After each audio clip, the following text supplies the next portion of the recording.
Welcome back, everyone, to the Overwatch Carbon Series. Gilfrost, Hex, and ZP here once again for one more match to close out tonight here in Week 3. We just watched LG Evil 3-0 Complexity. There was a draw in there, but they are definitely still looking as strong as they ever were. And we're about to watch two more teams duke it out. That is going to be Renegades, who's currently in second at 3-1, facing off against Team Liquid, who is tied for that last place spot.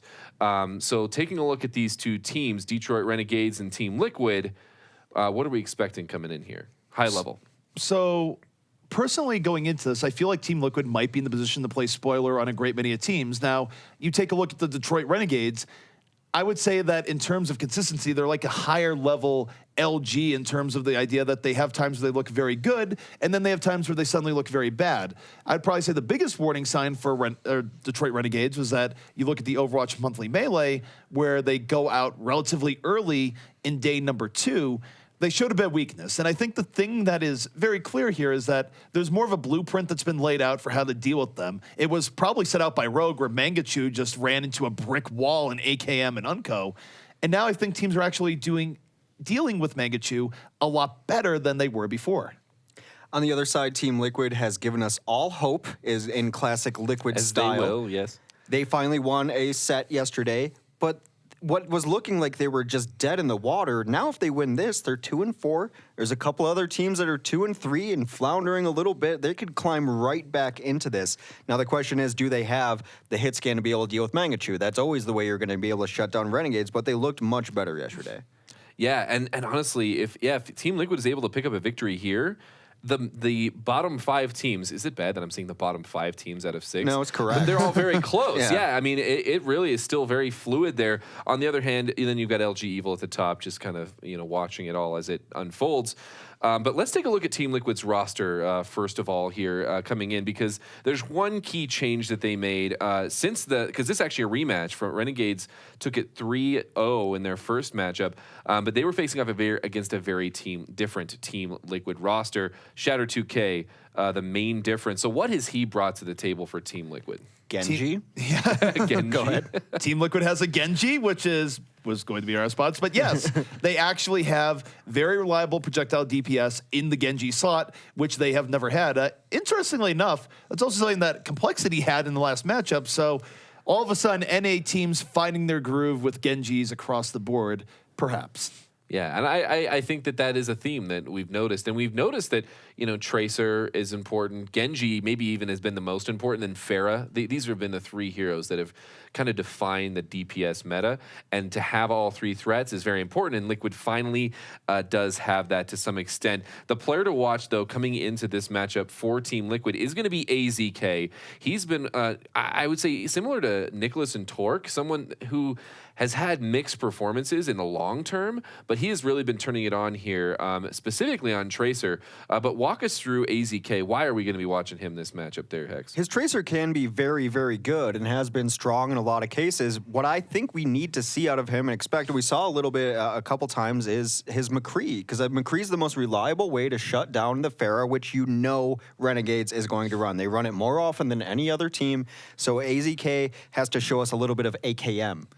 Well, I just wonder if he can do that, because it actually reminds me of a conversation I was having with a undisclosed top player just the other day, where we were discussing the prevalence of AZK and how he has been playing better. And then it's just like, yeah, but you can't put him on McCree, as McCree is far less good when compared to his Tracer. So that creates a problem, is that I don't know if he actually has it in him at this current time to run a good McCree. Historically, he did have it at points, but we haven't seen it recently, and McCree is sort of a use it or lose it hero. If you're not playing McCree regularly, I actually think you're going to find it very difficult to bust out a very good McCree spur of the moment. Well, we'll see if they have a different answer in that case against Mangachu. Let's take a look at the Renegades roster, Mangachu being one of the highlights there overall. But yeah, coming into this, he's played mostly Pharah and Bastion, but he's played a whole bunch of stuff. Torbjorn. I mean, he's looking at the number of heroes that he's played, he may have the longest list. But taking a look at the other threats on this roster, what do we think about Renegades coming into this matchup? Well, you take a look at Renegades, of course, coming in, and I feel like the biggest problem that they've had in general is that when they run triple DPS, overall it has not been a balanced attack. I do feel like Saipe is actually capable of a lot more than what we've seen from him, but for better or for worse, they live and die by their investment in Mangachu. When Mangachu goes down, the rest of the team follows, but part of that is because they're running things like Pharah Mercy. And if they're running things with, like, say, Mercy and Anant at the same time, or they're running whatever they might be in, they're throwing so much support behind Mangachu that Saipe is sort of a lone warrior there. I think that more effective triple DPS setups, like you see out of Rogue, are a little bit more balanced, where everyone is getting a bit of the support love, multiple threats going throughout the entire team. Multiple equal threats, and I think still the biggest question we have about Mangachu is sometimes that stubbornness, which has straight up cost them maps at times, him not switching off of Pharah, him going after targets too hard as Pharah and not getting those kills. That is when they've struggled the most, and I agree with you, especially on Saipe when you're running the Genji and he's not getting the support he needs. It's very difficult for a Lucio to just chase the Genji around. He needs that ultra mobility and be able to come back to an Ana on the sightlines, and when you're running a Pharah with a Mercy, there's no Ana to come back to. You're on a leash, a very short leash, and you can't be as effective on Genji. Well, and talking about the 3 DPS, well, one of them is our highlighted player to watch for them, by the way. It's Jesus is going to be the one we're going to be watching. And it's kind of the potentially the Tracer v. Tracer battle, as he's been playing a lot of Tracer. But I would honestly question, in lieu of what we've seen from Jake and how they've been running 3 tanks, and then just supporting Jake, do you do that with Mangachu? Do you put Jesus on the Roadhog and Saipe on, like a Diva, or he has played some Zarya this event, and do kind of what they've been doing?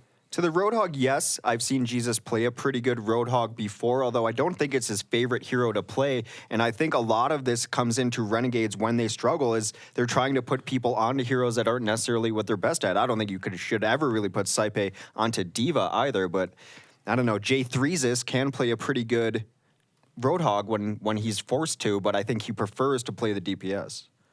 Well, I think for Jesus right now, the best thing to keep him on is probably Tracer. I think that when we've seen his Tracer, it's been explosive, it's been impressive, and when you have a guy that's verging on potentially going up to soon levels of Tracer play, I think you let that ride in this meta, because we are in a case where we see good Tracers able to run it, rain, sleet, or shine, and really bring it to the other team. So yeah, Jesus had good moments on Roadhog.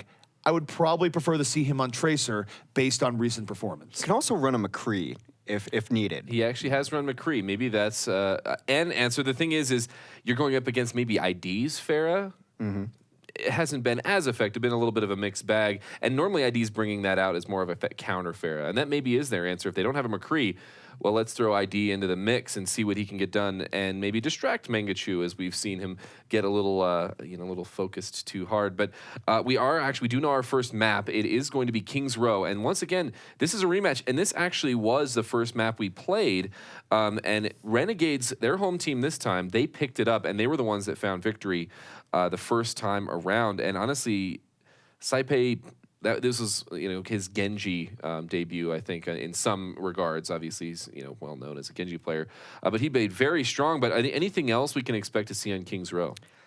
ID on Soldier 76, very likely on the high ground. He's been wanting to play that a lot. I would say also, before we mention in this match, if they do start struggling with the Pharah and Dahang doesn't switch to Zenyatta, that's a missed opportunity. He's one of the best Zenyatas in the game, and I think you can throw him on there. And then you don't have to switch to a Pharah. A Zen and a 76 can deal with a Pharah Mercy combo rather effectively. I will say this, is that Team Liquid has very much been pinning their hopes and dreams on running triple DPS often. It is one of their most run compositions, like 45%, period. And I don't like them when they run triple DPS. They have had more success running a 2-2-2. Mm-hmm. The problem is they're trying to force the meta, but if you look at the personnel they have right now, I think ID is far better when he's in the off-tank role over DPS. So I don't know. I don't like that Liquid is trying to come at from this angle. I think they'd be more effective if they played more to their strengths rather than going into what is popular at the time. But we'll have to see. I do think Renegades has high highs, low lows. They could be vulnerable here, the Team Liquid, who could bloody the record up a little bit. All right. Well, we do head into Kings. Let me ask you something, because I think we both agree it would be an upset if Liquid beat Renegades. But what % chance, if you had to put a number on it, what % chance do you give them of the upset? What % chance? It's hard to say because we don't know what Renegades is going to be like going in, but without seeing anything, I actually put it as high as 30%. I was just going to say 30%. We are mind melded tonight, sir. Well, defense first will be Renegades. Offense for Liquid will be coming out. And you know what was actually a revelation when Liquid won yesterday was that ID played a really good Reaper. So far, he's queued up on that. I'd be surprised if he plays it on, well, actually, no. It's really good running through Hotel if they have a certain strategy. So that was a hero he did really well on, specifically on Temple of Anubis yesterday. So Liquid has been switching things up. I think, though, they must have big games from Shatter as well, who we didn't talk about a whole lot in the pregame. Shatter, of course, has been giving Team Liquid a lot more options. Again, I don't think he gives them a great triple DPS, although I will add as one amendment here, Reaper has clearly been ID's best DPS hero, period. Yep. So, but he's not going to be running it here, unfortunately. He's going to be opening at the Widow, which actually hasn't been that bad for openings, but I would actually be interested to see a Reaper on offense here. Unconventional, yes, but certainly playing more of the ID strengths. As a hero, we think largely of 76 and Pharah. Those have been two of his weaker heroes lately. It has been Widow and Reaper he's done the most work on. He's going to come out with this Widowmaker. Hits some sort of shot, not enough of a kill, though, right away. On the low ground here, going to rotate up top, looking for more picks. Can be so pivotal here, just shutting down sight lines, letting the rest of his team come in. And you see the retreat already into the back corner from Renegades. The bigger issue here is that he's basically put an invisible pair of shackles onto Mangachu, where Mangachu must respect the Widowmaker, must prioritize the Widowmaker when going in, and while he's doing this, he's not able to be anywhere near as aggressive as he would like to be. So ID, before even firing a single shot, has greatly modified how Renegades plays this defense. And he keeps checking that window because that's the window where Mangachu likes to hang out the most. They did get Sherlocky early. Mangachu does come back and takes AZK, and now they're flipping it back around as Jesus does hit that hook onto Rafa. Not enough huge damage coming out. However, Liquid's still in this, evening it up. Shatter with a huge dash. Shatter with 2 kills early on here, and that's what you want out of your Genji. You want that dash reset contribution. He already almost has a Dragon Blade up, so he could have that as a finisher, but the deflection coming in, AZ can't fall through. And now, not only have they taken this point here, Hex, but they're going to have heavy momentum going into second. So Team Liquid, off this 1-2 combo of AZK, followed through with by Shatter, is really finding power that they haven't really had in their DPS, arguably ever. We forgot to mention one of the best ways to shut down a Pharah, because you don't see it all that often. Widowmaker can be very, very good against Pharah. As we saw there, he was able to get the finishing blow. AZK got 3 final kills there, and now look at this. Tracer and Genji both with ults up, both in sneaky spots as the cart gets free push. Well, ID is certainly under pressure in the back, is able to get away, and so long as ID is on the Widowmaker, Mangachu cannot move as openly as he'd like. Now, more room to flank and be sneaky here, no doubt about it. But here comes Shatter, gets hit by the Bionade, can't go in with the Dragon Blade as a result. But both teams trading out, Mangachu gets that back, takes down ID. So low. Probably a little bit better here to save the blade and wait, but still very good progress by Team Liquid here. They haven't lost that much losing in this fight. Tahang will eventually take down Mangachu, who almost fell to a great dash through from Shatter there. As you mentioned, he will save that blade. ID off of the Widow doesn't work quite as well when teams are prepared for it, so first push is often where you see Widow, and then team switch off. He will go on to the Soldier 76, although perhaps a Zarya might be better here. They are running Pure Dive still. Pure Dive is coming in. Here comes Dragon Blade into the back, coming in from the side of Shatter, looking for anything right now, but really not able to get much. Sound Barrier ruins his day, Nano Booster, no. And here comes the counter Graviton Renegades, firing right back. Justice raining from above. Mangachu set up perfectly for that barrage, picks down 2. Does die at the very end, so the Pharah curse continues, but martyred for a good cause. Well, that's just par for the course as Pharah. You get what you can from Justice, and then you deal with the consequences later. Saipe has been playing this Zarya, and that's why you saw the Graviton coming through right there. AZK still on the Tracer has been of great effect. Their next initiation will very likely come off of a Sound Barrier and push in. Shatter off the Genji. It's going to switch to a Roadhog instead, oddly enough. ID still on that Soldier 76. He is in the 76, and Renegades for now holding firm. They haven't really been pushed back for quite a while here. Juvenile taking down Tahang. 3 unanswered kills early on here. ID able to get 1 in the midst of it, but that's going to be it. And Renegades, this has been a brick wall of mechanical skill here, Hex. I mean, sure, they've had some good ult combinations, but more so than anything else, Liquid has just been failing to get first blood pickoffs here in these fights, and it just has not gone well for them. I think maybe one more fight that goes that way, and you're going to see Renegades move forward and perhaps put the spawn camp on the other team. You saw Mangachu poking a little farther forward. If this cart rolls back around second bend, they'll essentially be risking nothing by doing so. On the same note, they've been defending so well here. Why rock the boat is? AZK in trouble here on the top. Has to back out. Panic sound barrier coming in to protect ID as he was running out there. And that's not great here from Team Liquid. Very discombobulated. Panic really from Rafa. And it's good for bad. The worst is Mezar just stuck in the corner. Now, ID gonna try and twist around the tech visor. Moving in, but gets hooked. The sleep dart saves him at the very end. So bit of exchange here that Liquid is going to win, and they will finally get payload push, but it doesn't mean they're going to get the point here, Hex. No, not at all. There still will be time for them to come back and contest this. The cart's still not even around second bend as they rotate out, and they're going to have a ton to defend this. Graviton, I mean, just what don't they have? They don't have Nano Boost. Everyone else is going to have ultimate during this fight. Going to be a monumental task for Liquid to be able to break through. Maybe Mez can do it with the Giant Earth Shatter. This is the point he's been best with Earth Shatters on lately. Sound Bear coming in here from the defense. Renegades trying to take it right back. Here comes the barrage, supported by that Sound Bear. Takes down 2. Nothing too flashy, but certainly effective. Lets Renegades take initiative in this fight. And now for Team Liquid, it's actually getting pretty dicey. Hex, they're down to a minute 12. 1, maybe 2 fights left, but the second fight would be very low quality indeed. So they have to find a way through in this next fight, realistically. Absolutely, they do. Perhaps, as I mentioned, Mezar's got it up, so does Shatter. That's going to be about it. AZK could maybe do enough work. He's on the Zarya now. It's been some odd rotations onto heroes here. If they do want to run triple tank, do you want to run your single DPS as ID is the question. Apparently they do. Mez gets hooked, not taken out just yet, gets all the support he needs from his Zarya, staying alive. They're going to have one last push here. Can't lose Mez before it starts. Dahang goes down. Well, Mangachu with that early pick from Dahang has probably sealed Team Liquid's fate here. Another fall-through kill. Mangachu following it in. And there's just nothing that can heal Team Liquid through this relentless poke. Maybe they get another fight here, but as mentioned, it's going to be a lower quality fight because they're going to have 25 seconds. AZK dies later on to fight, not even going to be able to get good positioning for his Graviton. And for Renegades, we'll see if they even give them the opportunity. They are looking to hold up here at the archway. And why not? Because if they, well, actually, why not is if they lose this, they're going to be in trouble. The push is going to come through. They want to get some free stuff in. That Earth Shatter does not hit everything that they're looking for, and here comes the counter Whole Hog, but they've already lost 2. Mangachu tries to bring back, Mez goes down. That's quite the whole hog. It goes in off the Nano Boost, picks off 2, but you're going to ask why not? Yeah, well, there's no, a very good reason yeah. why not, but overtime is going to tick down, so their gamble is successful. But the reason as to why not... I corrected myself, I know. It comes down to this idea that Team Liquid running back in was going to have to just scramble to get on the payload. When you engage them up further, you're changing the calculus. Suddenly, they can actually take that last team fight in better positioning at the cost of the potential of not getting on the card in time. I think they wanted to whole hog really far forward through the arch and make sure that they're not able to come in very easily.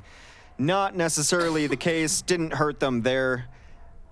The thing is, when the cart is around like second bend, and I don't have the actual math on it, you can get full wiped and still get back out there to fight again, which is why you see so many teams spawn camp depending on where the cart is. Kings Row has used the word calculus. Calculus very much involved in predicting cart trajectory, push power, etc. The cart was probably further along than that. Had they lost that fight, the push is going to be very easy. But that's why you see so many spawn camps, especially from Renegades, on this map. Calculus also the bane of many a high school student everywhere, Hex. I'm far past high school, and I still have never learned how to do calculus. I don't intend to. Yeah. This is why you're not an engineer. Oh. Got amongst many reasons. I mean, it's also because you haven't told me that you're an engineer, so now we know without a shadow of a doubt, just so we're clear. You could always tell an engineer, because they'll tell you first.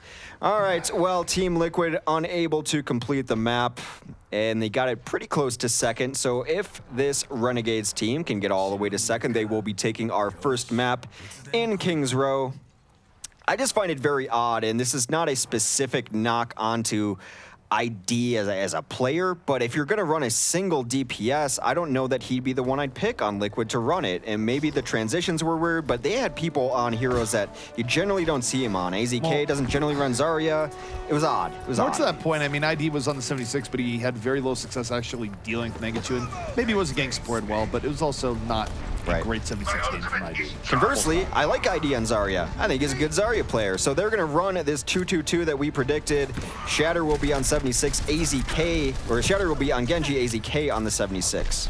This is Liquid's one of their better compositions that they can run the situation. Already getting to a bit of a skirmish here on the point as Mangachu in over the top, looking for Dahang, needs one more rocket. Not able to finish off immediately, but his team is right there at the follow through. Jesus coming in big, and Mangachu not gonna be able to take down AZK, but distraction has been done here in the backline, so maybe AZK is a hero, but if not, it's not the worst attempt coming out here by Renegades. Well, not that bad, but that was a beautiful Helix rocket to find a Genji mid-flight. They will have everything they need. Look at this charge, though, on ID. Lit up and very powerful. As I mentioned, a very good Zarya player, which is why I'd like to see him on it more often. Saipe is going to rotate around up top, looking for a lone 76. He's got him in his sights. Rolls reversed. Well, it's a double Genji dive. and a Tracer, and a goodbye the AZK. Nothing he's going to be able to do to live through that. Well executed coming out here from Renegades. Mangachu, of course, with the fall through in over the top. So it was a Delta attack, and as a result, this is actually going to be very effective here from Renegades. It was the perfect Velociraptor comp right there. Genji, Tracer, and guess who was on the front door? Mangachu shooting rockets at him. Just as you're dealing with Mangachu coming straight up, here come the two from the sides. You didn't even know were there. I'm going to say Velociraptors are terrifying. They- I mean, you think about dinosaurs, though, the fact they have, like, incredibly long claws. They just... You know, I think that came out not too long ago that they were probably the size of chickens, and I go, so what? Does that make them any less frightening? Chickens are already kind of scary to me. They're Chickens are kind of jerks. Yeah, exactly.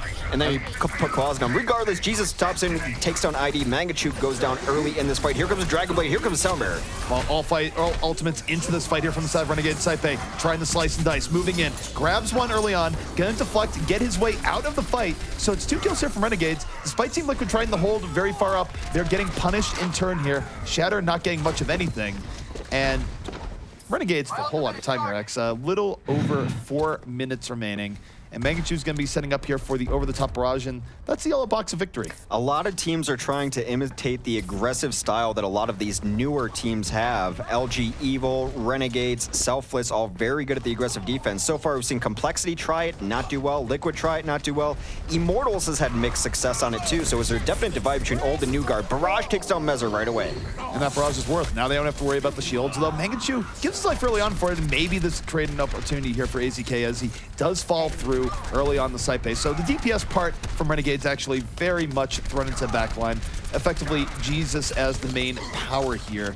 And though he's good, when a Tracer has to be the main carry and isn't the distraction, actually can be difficult. And Team Liquid is able to make some space. And space they badly need here, X, because they have to defend this yellow box of victory for 3.5 minutes. It is hard to get back up here, though. A pretty long walk from the offensive spawn to where the second point needs to be, to where they have to go. Fighting on all different flanks right now. Have to be careful. Don't want to lose Mangachu early. Jesus throws in the pulse bomb. Mezzer down again. Soundbearer coming out here from Renegades. 2 unanswered kills. Mezar is out. AZK is out, who's been the glue. It's going to come down the Shatter. Shatter getting very close to a Dragon Blade, but I don't know if he's going to get him a time. Here comes Shatter moving in. Saipe, also a Dragon Blade. Both Genjis showing their swordsmanship skills here on the final fight. And actually, Team Liquid keeping Renegades back a bit, so it wasn't the craziest of Dragon Blades for either Genji, but that worked out in Team Liquid's favor. Largely off the strength of Dahang there, turning into DPS. Ana was able to take down Jesus early, and that allowed him more space to focus on everyone else in there. Shatter eventually takes down his counterpart. Look at that. Dahang takes down Jesus again. Jesus. So Go ahead. for Renegades right now, you just have this situation where you start questioning. This is actually, they have 2.5 minutes, they have plenty of time, it's one fight. And yet Team Liquid's been looking much more solid. They have. And Mez is going to have his ult up. They're going to push into a Soundbearer as long as Rafa doesn't drop that. The notion of a team wipe is almost non-existent. So we'll see. Rafa staying up and upright on his rollerblades is important. Here comes that Earth Shatter. That shot comes in. Mangachu now coming in as a support. A little bit late to the fight. Could be hurting here, but with AZK dying first, it seems like it's still going to be going pretty well here for Renegades. 3-1 in their favor. Dahang is out of the fight. Anytime Dahang is gone, it goes pretty badly for Team Liquid. They no longer have a source of healing. Shatter fighting against everything, against all odds here, but goes into a Zarya beam and just going to be farewell to Shatter. So Renegades taking that slow victory push. We have a late tech visor coming out from AZK, but what can you do there? There's no way that's going to work out, and yet he had no choice but to do it anyways. Had to pop it. Mangachu raining death from above, and that will be Renegades taking the first map of this series against Team Liquid on Kings Row. Some say Jesus is still falling into the abyss to this day. Oh, you mean the player? All right. That was a weird reference. I am, of course, the player. Like I'm just looking at it, like we're looking at him. I'm as just he's trying to saying make it weird. I'm trying to emulate one of our favorite other casters. Here comes clearly, Jesus. it's working. Here comes Jesus as Tracer, shooting people on the ground. Always good to start a highlight. Gets the boost. I think this is when Dahang took him down late after this. Let's see, but nano boosted Tracer, why not? Certainly getting some work in towards the end. And I will say this, Renegades still came out pretty strong. Team Liquid did not have a great answer to Mangachu overall, which was much to their detriment. And I don't know. I mean, on the other hand, Team Liquid did come out with a good defense towards the very end. So you see sparks of life, it just wasn't quite there. And I think their positioning is one thing that I question. There's two things that I question from Liquid most of all in this one. I mean, alongside not being able to deal with the Pharah, is their positioning. They're like defending up front, which I know you have to do, as much as you can when you're defending on such a short leash. But then also they just don't seem to be picking the way that we want them to. And we don't really know everything that's going on, but they do seem to have more success when ID's on that Zarya and they're playing the 2-2-2, and yet they're still trying other things. Is this just because they want to play those? Is because ID doesn't like to play Zarya? Like, why are they doing that? I don't know. I honestly do not know, because if you looked at just when they're most successful, it is when he's playing Zarya and they run the 2-2-2. The accurate answer is we do not know. Yeah. The educated guess is that it wouldn't be the first time in Overwatch that a team tries to play to the meta, in air quotes, and it's actually not the best fit for their team. We saw a while that back in Triple Tank, where certain teams tried to run it, didn't work out. They were actually better running multi-DPS setups, like you look at Misfits back at DreamHack. So, I mean, for Team Liquid, I think it is a case where they are trying to fit in what has been effective for other teams. I just don't think it's effective for Liquid. Yeah, I think that decision quality is something that I think they need to work on, because these are all things that can be fixed by just getting a grasp as to, like, well, where do we want to fight? Who do we want to play? So we'll see if they can work out some of those kinks. This was not their strongest map, I think, coming in anyway. And they did have some glimmers of hope on defense, but I want to talk a little bit about Renegades. They actually showed a little bit of flexibility that I really enjoyed. In the very beginning on defense, they were playing that 3 tank with 1 Pharah, which worked really well. Saipei was on Zarya, Jesus was on the Roadhog. And then on offense, they switched to 3 DPS, and that seemed to work really well. They did switch to 3 DPS, and I will note here again, the reason why you saw Mangachu having the degree of success that he had is that you had ID on the 76, and frankly, he was not under enough pressure there. I mean, if you're going to run just the 76 to deal with it, A, the 76 has to be very on point. Mangachu is one of the better players in the game. B, the 76 needs to be well supported going into it, because if you have a team where they're clearly investing many resources in protecting their Pharah, and you just go, oh, just go up and shoot the Pharah, probably not going to work very well. They were a little spread out, too, to deal with it, because Dahang was getting pressured so hard against Jesus, and he was winning those fights, but while he's busy dealing with those fights, it means he's unable to both pressure down Mangachu and support his team up front, because they were playing a little too far forward. Even when he was back at second, they'd play around the bend. What's he going to do there except defend himself against a Tracer? So you saw it several times as well, and it's almost always been the case. Dahang, the linchpin of this team, you take out Dahang, and the rest of Liquid will fall around him. Yeah, and I would say that on both ends, Messer was dying a couple times early as well, and that did not bode well either. Well, we are moving on to Temple of Anubis. This was also, we're actually seeing a mirror match, because this is exactly what we played last time these teams faced off against each other.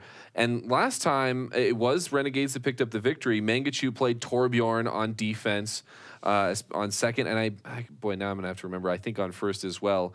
And they actually went to a tie. They were able to pull it out to a tie. So is this something that Team Liquid's feeling a little bit stronger on? It's one of the few maps that Liquid has won. There's only been 5 in the entire tournament. Sorry, those are the facts. Those are the actual numbers. Stats. They hurt me to read as well. But this is where they've won. And also, conversely, Renegades is much better on Hanamura with 1 win and 1 tie. So it makes sense for Liquid to pick this. Yeah. Well, I'm hoping that they can bring the fire coming into Temple of Anubis. So let's talk about hero pickups here. We've seen the Torbjorn. We've seen, actually, I think this is maybe one of the most flexible maps we've seen most. Heroes, we've seen Reaper on second. I think ID maybe you could play that if you wanted to play somebody on attack. Who else might we see, though, on Temple of Anubis? Temple Anubis, clearly, I think you think about what we've been seeing here from Liquid. One thing they have been liking the run quite a bit, of course, is ID on the Widowmaker early on. And I actually don't mind ID on the Widow. I think he's had more success on it than some of the other Widows that we've seen. Not necessarily game-breaking, the idea that he's pulling off 3 kills, etc., but so long as you're not dying immediately, sometimes getting pickoffs, but also adjusting how the other team is positioning, I do think the Widow is worthwhile. I think that people do underrate the intangibles of Widow when you go in, especially on a map like Anubis. If that happens, you also see Mangachu probably switch off. This is also a map that Mangachu really flexes his hero pool on. You could see a Bastion, and that's not even patch Bastion. That's just Mangachu would run Bastion sometimes. You could see a Mei on the second point. It's also one of the heroes in Mangachu's pool. He's got a very unconventional pool. He also played Torb a lot on second, where he's running back and forth, making them find the turret, either left or right, playing the shell game with the turret, if you will, and really confusing teams. So I'd expect Mangachu, if he gets forced off the Pharah, because Pharah is also good defensively, all on both stages of this map, if he gets forced off the Pharah, to switch to anything. Yeah, and this is actually because I really like watching Renegades because of that Mangachu X factor. Like, you never know what he's going to play, and this map really lends itself to that in a lot of good ways. And going back though to the Widow option for ID, is it also brings up Messer. I think this is where we've talked about Messer and how he really has a strong Reinhardt. We've had some questions about his Winston, but I feel like this first point especially is someplace that we've seen that work really well for Liquid. So we'll see if they bring that up. I think the most notable thing is the last time we saw Liquid here on Anubis, one of the last times, it was, of course, cracking a Bastion strategy where Mezar was able to get in as a Winston of all things, where you don't usually go, Bastion, better run Winston, but it was actually part of a cohesive attack that did work out pretty well. So I think Mezar's Winston sometimes gets a little bit too much hate. I haven't seen the personal evidence that it's not effective overall. I think there's other factors to it. Generally do like Mezar's take. Yeah, it's more situational than anything, yeah. I think his Reinhardt's better, but I agree with you that it's not necessarily Mezar's fault when it fails. I think it's just Liquid is not all that great on dive comp, and that's when you see Mezar playing the Winston a lot, so... Well, they've got the dive tools, and let's see if they bring them to bear here. As Team Liquid are down 1-0 in the series, they want to tie it up as they're going on to Anubis. You know, the remarkable thing about Temple of Anubis to me, Hex, is you take a look at, despite all the battles that take place here and seemingly very old architecture, they just don't build things like they used to because it's very durable, regardless of all the carnage that goes on, much unlike the armor that our heroes are wearing. I would tend to agree, although the cleanup crew should get out there. It's rather pristine, and then you've got this thing with the graffiti on it, although I don't know if it arrived with the graffiti on it or whatnot, but the Murlocs have been spraying that dropship that you come out of very early on, but the statues, very pretty map. There's the Jake Perch, as I'm going to call it now. There's the graffiti onto the Land Rover shuttle? I don't know what to call it. I don't know, but it does remind me of a terrifying dream I had once. I woke up in a cold sweat. They added Murky to Overwatch. You're just having Heroes of the Storm flashbacks. I, for one, love Murky. I, for one, embrace our Murloc overlords. Because I like fun, ZP, and Murky's very fun. You like fun, although if you follow anything of Heroes of the Storm recently, people were very unhappy with Murky in recent times. They did rework him, yes. Rework the Merc.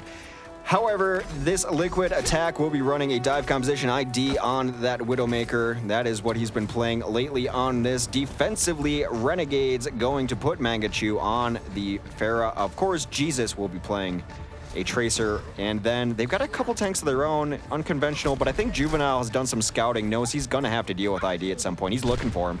Well, again, this is going to come down to, will ID be able to deal with Mangachu? And for that matter, is he going to be able to dodge in and around Saipan? Look at how far out Mangachu is right now, really just trying to apply pressure ID. Ends up taking a shot for it, though, and now going back in, but taken down by Dehang. The double fire is there, and ID can die here, and it's actually fine. I mean, you have Juvenile so far off the point, while Team Liquid is clearly getting very good momentum onto the point.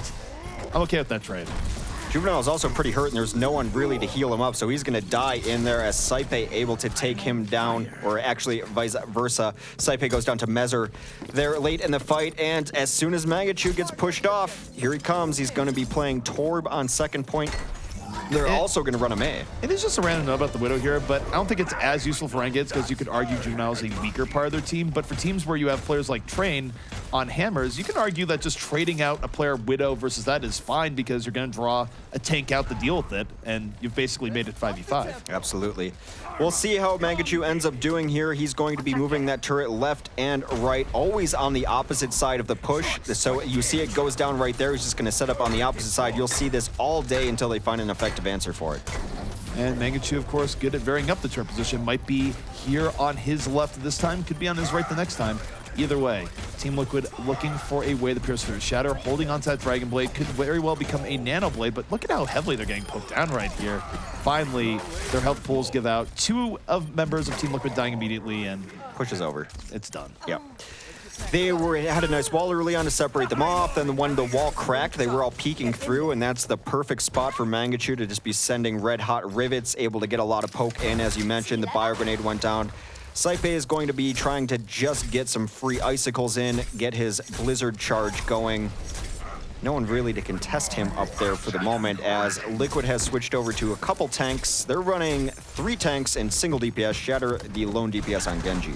Well, this is where Shatter probably thinks he has an opportunity, but because Mangachu did so much there without his ultimate, he is going to have multi-core up zero. Shatter moving into the back, Nano Blade, and oh, he gets slapped and immediately eliminated. And that's not a good omen here for Team Liquid. You lose that level of power here early on. They're able to take this out 3-1, but here comes the Molten Core. And if they were able to get through the Molten Core, that would be pretty amazing under the circumstances. They haven't lost extra people here, so they do work around it. The turret perhaps not the best spot. Late Blizzard coming out here. No one dying to Blizzard yet, but oh, AZK gets hammered. That's reserved for Hammer Esports, Mangachu. You have committed copyright. You would know that Mangachu only did that for style points, right? Because he's close range, he's got ammo in his gun. Mangachu throwing the hammer down.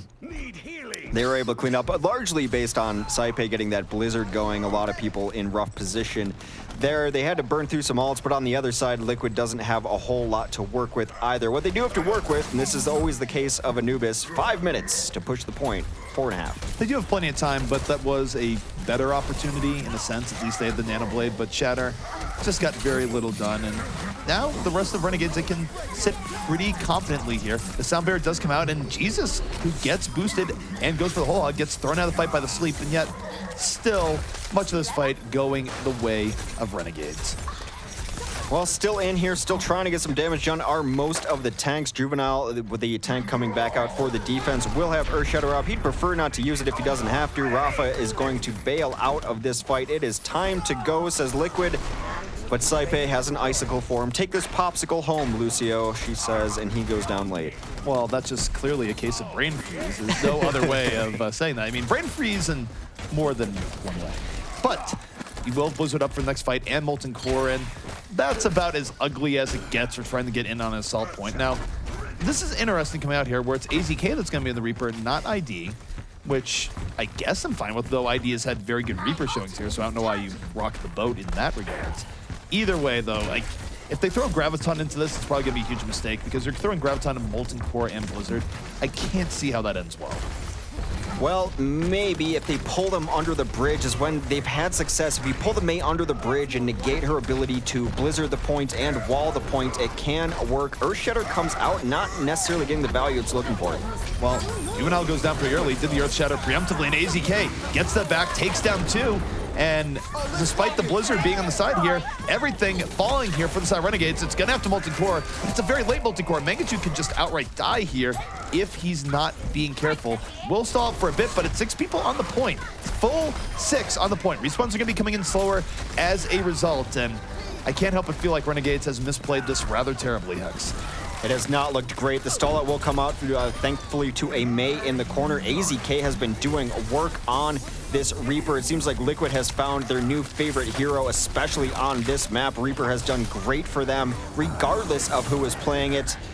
2 ticks already down. That is a Lucio wall riding, trying to stall out. Liquid doing very well in this fight. Liquid doing incredibly well. They're keeping on the momentum. They still have a full 6 on the point. Respawns are getting slower as it goes on here.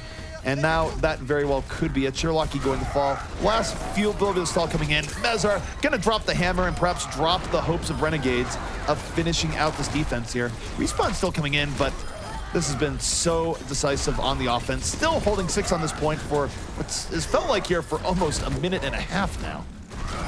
I mean, Renegades hasn't gotten a kill in a very long time, and they're still able to stall this out with just a fraction of a sliver left on the point, still being contested. Still no kills for Renegades. I'm actually somewhat impressed by how long the stall's been going out here for how thoroughly trounced Renegades has been getting. I mean, Renegades has been getting rocked. This has been every kill going away at Team Liquid, and yet we are still getting stalled out. And this is after a recent change to Assault, but finally, the flood of respawns ends. And Team Liquid, great composure to keep that solidified at the very end. And I gotta say, so let's break down why that went just so terribly for Renegades. They had Earth Shatter, Blizzard, Molten Core. Here's what strikes out to me. One is that I get that Mangachu is using it in part to delay and set things up, but when you're waiting until you're one of the last people alive to do Molten Core, you're not doing your team any favors. Right, I completely agree with you. Also, this Team Liquid, the comparison you made in the pregame to Luminosity Loyal, or original LG, is extremely apt now, because now I don't know who's going to play what anymore. Right. It seemed like ID's one of his best heroes was Reaper. AZK switches over to it. Hey, no big deal. He played really well on it, but it is confusing and a little concerning. I do want to finish breaking down that last fight, though, when you take a look at Renegades, because I feel like, yeah, so I mentioned Mangachu, but if there's a real area where they probably lost it, Juvenile had an awful Earth Shatter. Not only did he have an awful Earth Shatter, but he was nowhere near the rest of his team. So he had this twin combination where he was horrifically out of position, nowhere near where the rest of his team was positioning, so he couldn't get heals, couldn't get saved, but then he panic Earth Shatters one person. Why you are there when your team is in another castle, I don't know. I don't have a good explanation. But when you lose your Rhine for free and then you mess up your ult chain, that's how you throw that last point, which should have been at least a well-invested defense by Renegades, if not clean. Fair enough. I do really like the Reaper on last, though. Liquid's Reaper on last has been great, ID or AZK, and teams have to start game planning for it a little bit better. It's also really good against two of the best stall heroes in D.Va and Mei, and you saw time and again he was crushing that. And also, perhaps, not to make excuses, maybe Juvenile was feeling the pressure of that Reaper always shooting him straight in the back. But no problem here. They just won't run a tank then. They've decided no tank instead. Widow on first Anubis becoming more and more standard across many team here. Of course, Jesus now the one looking for early pickouts with Juvenile dying immediately to AZK. That's just not going to be a great look here for Renegades. They're going to have to back it up. But plenty of attempts here on Anubis point A. Pretty rare to see full holds, but it does happen. Indeed, it does happen. Shatter is going to be playing this defense, but Liquid should be able to mount a early defense here. Shatter, wow, Mangachu goes down to a Helix rocket. That's not the rocket that usually goes for. Hello. Just returning your Widowmaker bullet to you. Why not? So that is quite the deflection coming in from Shatter, and Jesus just could not help himself, but very slow start here, the Renegades. It's actually too quiet for my liking here on Anubis. Yeah, I completely agree. They're losing key elements every time. A great prediction that Juvenile is going to be popping back up, and wow, he does get taken down. Actually, Jesus getting popping back up takes down Shatter there. AZK trades out with Juvenile on the point, so trades incoming so far. Farah over top, Saipe goes on too. They've lost a key part of this dive composition every time they come in. This has been sloppy by Renegades. Very, very sloppy. Now, they are running Mercy here with Mangachu, so they're going to have a chance for Res and a fall through. Mezar is going to go down, so 6v5 opportunity. They're about to have Res in reserve. This is the fight that Renegades needs to win. If they lose this here, the odds of them getting held actually pretty big. But Shatter coming in, takes down Mangachu early on. The Resurrection needs to come out here soon from Shiraki. Is he going to push that button? He's at no HP, and no! He gets taken down. Does not like the idea of pushing the Res there. And now, I actually think things get a little bit dicey for Renegades. They still have that in reserve, but that was a very good opportunity. Now they're going to be running in the Dragon Blade, they're going to be running in the Sound Barrier, and they only have 1:50 left, so not a whole lot of room to work with. Renegades nearly has always run 4 DPS on these points, and it has not worked out to the extent that they want them to. The assault maps have been a sore spot for them overall in Overwatch. ID takes out Juvenile. Again, they're going to have to fight down a man if they want, down 2 men. Here comes the res. That is not a good res. Resurrection is used just to keep even rather than pushing an advantage, and Shatter shows why that is a bad idea, cleaving through 3 people.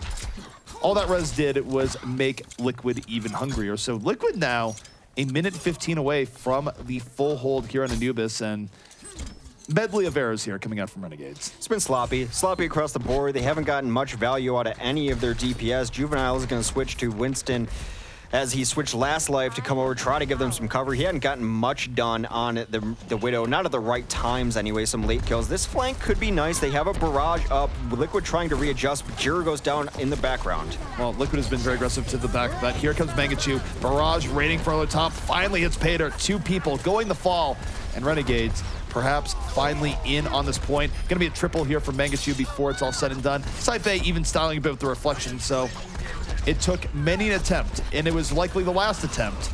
But Renegades will be taking this point and will get their opportunity to assault point B. Get a little more time to go to point B. We'll see what they want to switch to there. I have a feeling that Mangachu may just stay on this Pharah. Looks like he was much happier on it towards that last push. The nice flank coming around. Defensively, not a ton of switches coming up. They seem to want to stay on what they're running. Don't want to give up ult charges, especially into this first push. Saipe getting pressured down will get the heals. Saipe gonna get healed up through that, and the rest of Renegades right now just looking for their opportunity to get in here. And Shirlaki off the Mercy. I actually wish they would have gone for the Mercy for more res attempt. I think it's throwing away the ultimate there is a little bit silly as AZK comes into the back, just kneecaps his push immediately, taking down 2, Pulse Bomb, striking its mark, and it's been an uninspired offense from Renegades for sure. Despite one good play from Mangachu, they hadn't gotten much else out of anybody.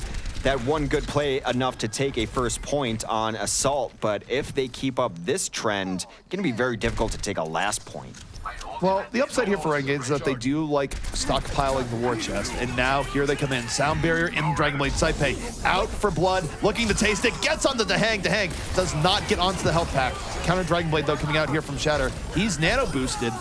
He hasn't got anything here this far, actually getting juked right out of it. Shatter coming up very little here for Team Liquid and Renegades now. Big opportunity to start putting this in their favor. They're about to flood the point with their entire team as every kill going the way of Renegades. It's been 2 good plays so far, but so far it's been enough. It was Mangachu on first. It's been Saipe on second as they try to stop the stall from coming in. That is going to be a Diva up on the point. Another barrage incoming. A beautiful concussion blast knocks Winston back for the second, able to jump back on. Got to see some kills coming in for Liquid if they have any hope left. Well, Liquid is getting cleaned up way too cleanly, way too effectively there. And Renegades able to finish out Anubis, and we are going into some extra rounds here. But Renegades, bit of a time advantage, although I wonder how big of an advantage it really is, because you think back to how point A worked out to begin with. Renegades needed more time than 2.5 minutes to take point A. Team Liquid did not need more than 1.5 minutes to take the point, so Renegades going to have to run a much more convincing point A offense when it is their turn. But of course, they have more time.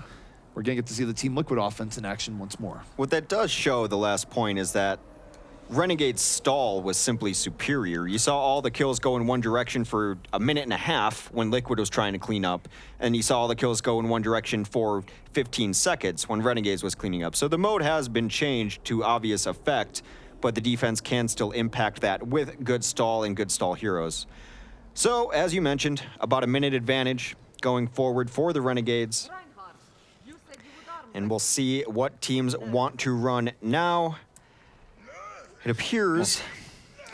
Well, you take a look at the Renegades and the defense that they're setting up here. They're not really changing up too much in the way of defense. Although, I say that, they do have Mangachu in the 76 this time. So that is a bit of a difference here. I think he realizes that ID's coming in the Widowmaker. He doesn't want to have the situation when they have to throw someone in to deal with them immediately. So I think they're giving ID a little bit more respect now. And his impact that he had on the first time go around. Well, they're not going to have anyone to throw in onto him early on. There's no Diva, there's no Winston, so it's just going to be sitting behind a shield, hoping to hit shots onto him, hoping to deny him the sightlines he's looking for. But noticing this, ID is just staying on ground level, looking for sight lines of his own.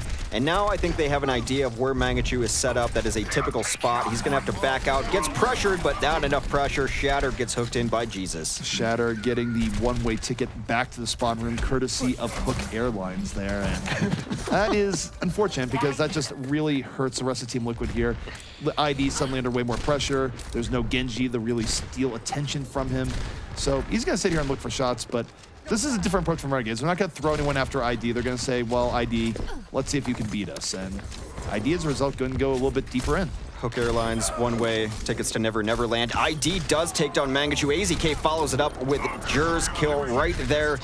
2 really nice opening kills. And now the rest of Team Liquid starting to get onto this point. ID again, finding Jesus, and ID proving that he is a threat that you have to throw someone on. They said, ID, please beat us, and ID is beating them horrifically right now. So it's working out here for Team Liquid. They don't have that much time left here, but they will get this point. They will get a bonus 30 seconds, and we'll get to see them in their one attempt here on point B. 30 seconds is all they get as they cap this, but who knows? It could be enough. Getting the point, the first point, is a very big deal given how their defense looked against Renegades on first point. So as you mentioned, 30 seconds coming in. ID with the immediate swap over to Reaper. That is what they like to use. Dahang will have nano boost at some point during this fight. AZK could open up the fight with a pulse bomb or save it. We'll see what he wants to work with. It's the only ult so far on the field. Mangachu is going to be swapping to that Torbjorn. It's only going to be on it for one fight. Molten Core not going to be a thing, so I actually question this a little bit. If you don't have the Molten Core upside, it's a little bit weird, but they do pick off 2 immediately early on. AZK, Pulse Bomb from the grave, but he's not going to be around here for the rest of this. We are in overtime. Final effort here from Team Liquid, but they are getting poked down very heavily, and yet still in this fight, although Jesus with that hook off on the ID probably has sealed the deal because ID's not going to be there anymore to be cleanup as the defense is able to get back in onto this point. But the offense also getting back into this point as both of their DPS now come in. They both get Sound Barrier 2, perfectly timed by Rafa to get both of his DPS alive. A Sound Barrier or a grab will come down, lock in a few of those. Desperation time for Liquid. Shatter, really the only one up. Not up enough as the point will be uncontested. Defense holds on there. However, they can defend first point and still win this map, Liquid.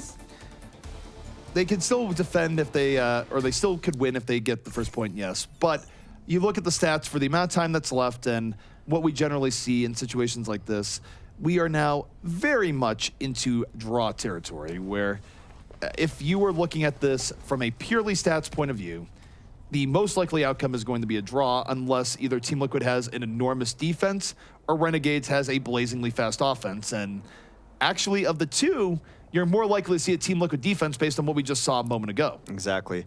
Juvenile is going to decide that they played much better when he was on Winston than they did when he was on Widow, which I would tend to agree with.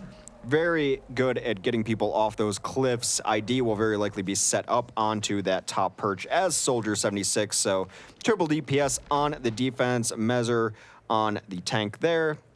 Very similar compositions coming out, but Mangachu and Sherlocky could be difference makers. It's really going to depend if ID can handle them. Dahang's going to have to chip in on that fight. Well, key thing here is that Mangachu is going to need to get kills without the aid of Barrage. He really had the clutch on Barrage at the very end to do this, and frankly, he does not have enough time to build up a really good Barrage. I mean, maybe to take first, but then you're still in draw territory, not where Renegades wants to be. So this engage needs to be far more decisive from the side of Renegades. They can't middle around like they did before. They only really had 2 good plays last time, but those 2 good plays were enough to take first and second point. Barrage and Dragon Blade. ID getting very hard pressured by Juvenile. Juvenile going to be able to get out. Mez goes down conversely on his own Winston. Now they are without any sort of tanking, any sort of shield. Juvenile is going to come back in very early. Juvenile has been the sacrifice. So Mangachu in from the top, takes down not one, but both supports with that distraction in from Juvenile, and even finds ID getting onto his natural counter. So right now, Renegades, a much swifter early attack. They're going to buy themselves an extra 30 seconds here, Hex, and now this actually gives them enough time for 3, if not 4 pushes on last. Their first attempt, of course, going to be very likely the best. They will be holding on to a res here, perhaps in a little bit. I don't know about this at all from Liquid. Liquid trying to get back in and install, and well, they're feeding the... Well, they take out 2. They take out 2 right away. maybe it's going to work. Did they catch Renegades off guard? This shouldn't be happening for how solidified Renegades is on the point, and yet AZK, being the miracle maker here, taking down one. Why is this happening? Why is this gamble working? Surprise monkey over the top, fall for it every time. Mets came in and took down Sherlock, which was huge early on. They did not expect that. That was cool. That is a fumble if there ever was one here from Renegades. Now, instead of having a potentially very good attack coming in, Team Liquid catching them off guard, catching us off guard. That should not have happened as cleanly as it did, and now suddenly Renegades fighting for their lives. Barrage coming in, ID far too ambitious there. Eats rockets for breakfast as a result, or perhaps dinner time for him. But either way, Jesus now coming in, taking down Lucio, and Team Liquid, they got a burst of extra life, but I'm not sure it's going to be enough. Shadow, though, does have the Dragon Blade moving in and around it. Dragon Blade coming out of the Saipa here just to finish this out. They're not taking any chances at this point. Yeah, you would have liked to hold that for the next push, as he was the one to cap second for them, but taking no chances, don't want to lose the map. Now they've solidified their opportunity for a draw. Maybe I spoke too soon. I don't think so this time. Goes down, 50 seconds left for this last push. And remember, their first push on their last attack was their best one. Sherlocky's also got res. Hex, I want to believe. I want to believe that this is the best Heroes Never Die moment. The greatest scenario here for Renegades is that they get 1 to 2 trades early on. They start losing the fight. They res back up and they take it as Jesus creeping. It's like some sort of nature documentary. He's stalking his prey, moving in and about, looking for this pulse bomb. He finds the prey, viciously moving in. Mother Nature in action.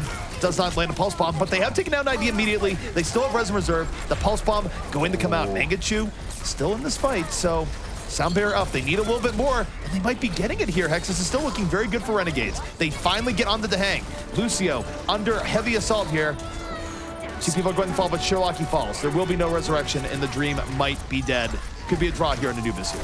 Started focusing the Lucio and did not see the Tracer behind his back. No resurrection means that will very likely be a draw here on Anubis. Rez could have changed it. What a wacky defense, though, from Liquid coming in that last second. Talk about miracles.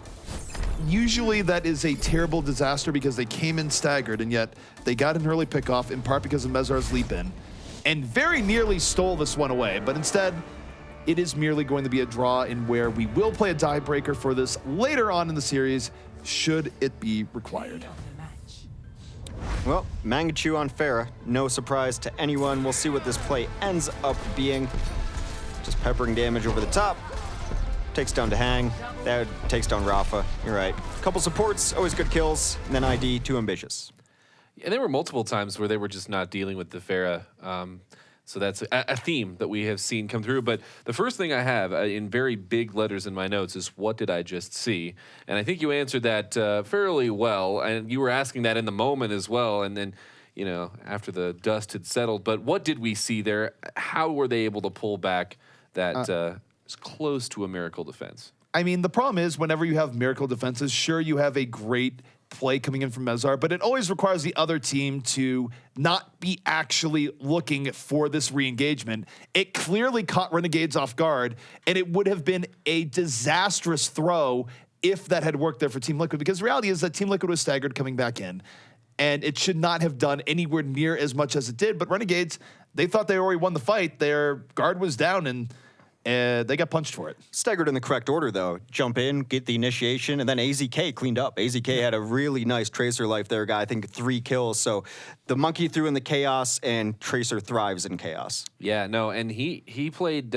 Well, we don't see a lot of defensive Tracers, I guess, on Temple anyway. I mean, for most of these teams, but AZK has been playing it a lot, as it turns out. I don't know. I mean, some teams have really taken the defensive Tracer as a trademark. You look at teams like Rogue, for example, who certainly run that quite a bit. There's a case being made for defensive Tracer if you have someone that's good enough to play it. And with AZK's performance on Tracer, I feel like he's starting to get to that category where whatever it is, you can get any hero you want, so long as it's Tracer. So long as it's Tracer. Well, let's talk about a different hero. Going back to the beginning of this map, if you can remember it after, you know, miracles and potential miracles, and that is Widow. And I want to talk a little bit about Widow and why she was strong in that first one. She ended up dying on the push that they ended up taking it, but drawing resources away. And so talk to me a little bit about how they were able to do that on Widow. Well, for Widowmaker, it's one of those pick your poison type situations, because you do at times have to dedicate one person to go out there if you don't have a hit scan threat that you want to throw in on it. Generally speaking, you don't want to have the 76 challenging the Widow. That might fly in pub games, does not really fly in comp, where the Widow is more likely than not to win that battle, more so than you would like. It's not that's impossible, but it's not great. So what does that mean? That means that you're drawing a tank, throwing him into the back line, and it depends on what your tank player is. I think it's fine to say put Juvenile back there, but more meta, more generally speaking, if you force someone like Train the dual Widowmaker in the back with how he usually supports his team in fights, you're actually winning that to some extent, even if the Widowmaker doesn't get a kill. So I think Widowmaker, sometimes people focus too much on what kills has the Widow gun, and not so much the idea that you can have a successful Widow play without actually getting kills. It depends on how you're making the other team move. Yeah, in this case, yeah, because it was like they first sent just Pharah. Mangachu came in on Pharah. One hit actually from, didn't actually kill anybody from the Widow, but got it low enough. And I just wanted to point this out to everyone. Ana is also a sniper. Okay, I know this is pretty mind-blowing. For now. Yeah, I was gonna say, have you seen the next patch where let's not, Ana is showing her age? Listen, maybe this is our final Not as plug. potent. But yeah, I mean, and the comms, I'm sure we're you know, hey, I got one shot onto Pharah is lit. You know, that's what I say in comms. Don't worry about it. It's what all the kids are saying these days. It's real cool. I wouldn't know. But and then Ana, depending on where you're at, well, easy kill there. And so they were able to get Mangachu, and then Winston jumped up there, and already now you're expending 2 resources on picking up Widow. Was able to finally kill Widow, but at that point AZK is going off on the other side, and they're winning the ground battle on the point. The next map, though, speaking of points, is going to be Oasis. There was a lot of discussion about this in chat. They were really going back and forth. We landed on Oasis. This was selected by Renegades. Why do we think Renegades want to go here? I don't know. They had it on Nepal, which would have made perfect sense. Renegades are 6-1 in control. Their only loss being Nepal, and Nepal, of course, being one of the 5 maps that Liquid has won throughout the entire tournament. So it would have made more sense there. They're going to go to Oasis instead. I don't think necessarily you want to play Renegades on Oasis. Very vertical map. They must think they have an answer to Mangachu. It's a fair playground, and yeah, I mean, it's a case where maybe you're hoping you can deal with that a little bit more effectively. But, I mean, we'll see. I mean, I will say that we haven't really seen teams pull out the Rogue playbook as effectively as Rogue did in dealing with the Pharah, where you grab a 76er McCree, and then the key there is that you have the Ana flex to DPS, and you burst the Pharah down at the same time. Mangachu hasn't had to deal with a whole lot of that. Yeah, and I mean, in the past, the way Team Liquid's dealt with this is ID on the counter Pharah. Do you think we're going to see ID playing Pharah, or has that ship sailed? Yes, because I can see it right now. Oh, come on. I know. No, but probably. Spoiler ID alerts. has tried to play counter Pharah a lot, mostly because it has been Team Liquid's best answer to it when they can't run a Widow. I think the Widow has been a good answer to Pharah, especially on King's Row. But ID, Pharah v. Pharah, sometimes he's good at it, sometimes he's not. If I were a betting man, which I am not, I would still take Mangachu in this matchup more likely than not. But that seems to want to be their answer. What this does do is it forces to hang onto Mercy, so a lot of the other support's not going to be happening. Maybe AZK can chip in and do some damage too. They also do have 2 tanks that can get to the sky and bring it down, but both teams running a mirrored composition now. Unfortunately, in ZP, we have yet to see someone hit by those cars. Well, you know what the real grim thing about this map is? That you think that that's a normal highway, but the cars are actually rushing into the waterfall to their demise. That's not an underpass. You are actually just... Just gets darker and darker with you. Yeah, I mean, well, that's a lot of people going in there. Doan has actually told them that that's a road to nowhere. Well, so it's a road to Davy Jones's locker. Okay, quality. We'll see mirror matches going on. Both teams are going to jump up. Mezzer is going to go down very early as he did not see his counterpart coming in after the Pharah already took him down. That is a big first kill. Sherlocky goes down to ID, but mostly going in the way of Renegades right now.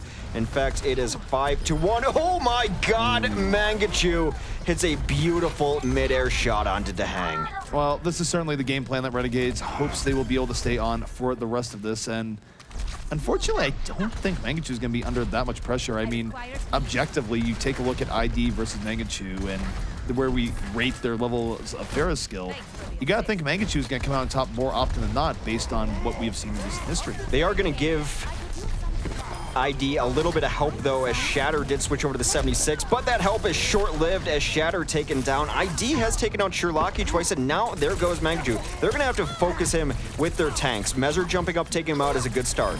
Well, Mezar certainly helping out. Not usually the support you'd expect in Winston versus Farah, but hey, it does work out. But in terms of Tracer play, Jesus right now saying to AZK, anything you can do, I can do better. Also running in and about. Tracer v Tracer in the point, and no! Jesus going the fall here to the combined efforts of Rafa and AZK as Liquid should be able to retake this point, although Mangachu, nice rocket right to Shadow's Dome right before falling himself.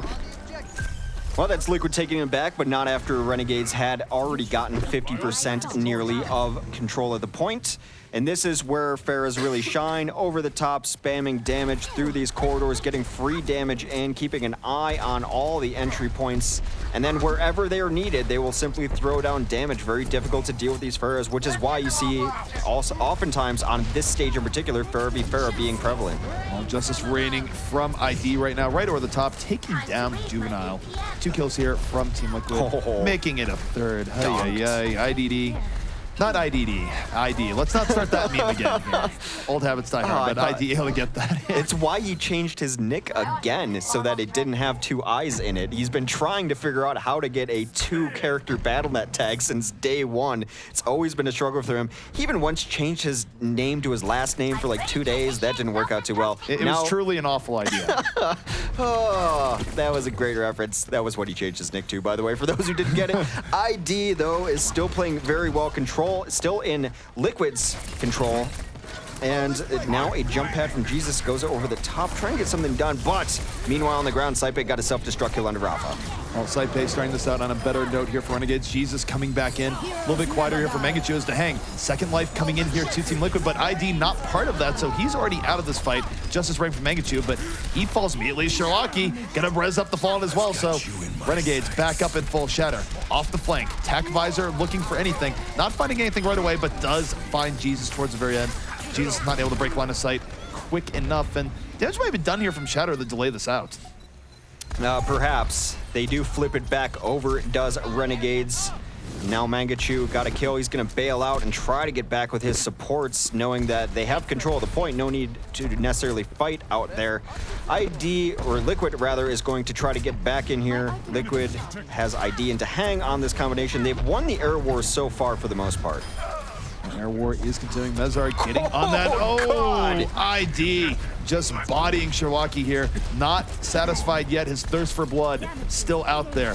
Farah versus Farah. Height advantage underway. Mangachu quickly running out of ground to go into. And he's gonna fall? No, he does get back in at the very last moment. ID no longer satisfied with that because his team is losing the ground war. He has to come back to help, but might have chased a little bit too far.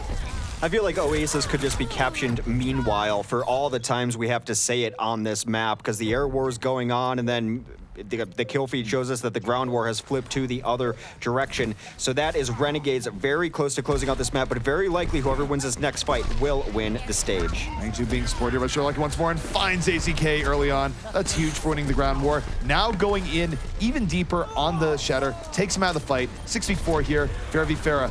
Will ID bring it back? He does take down Mangachu, and here comes the barrage coming out.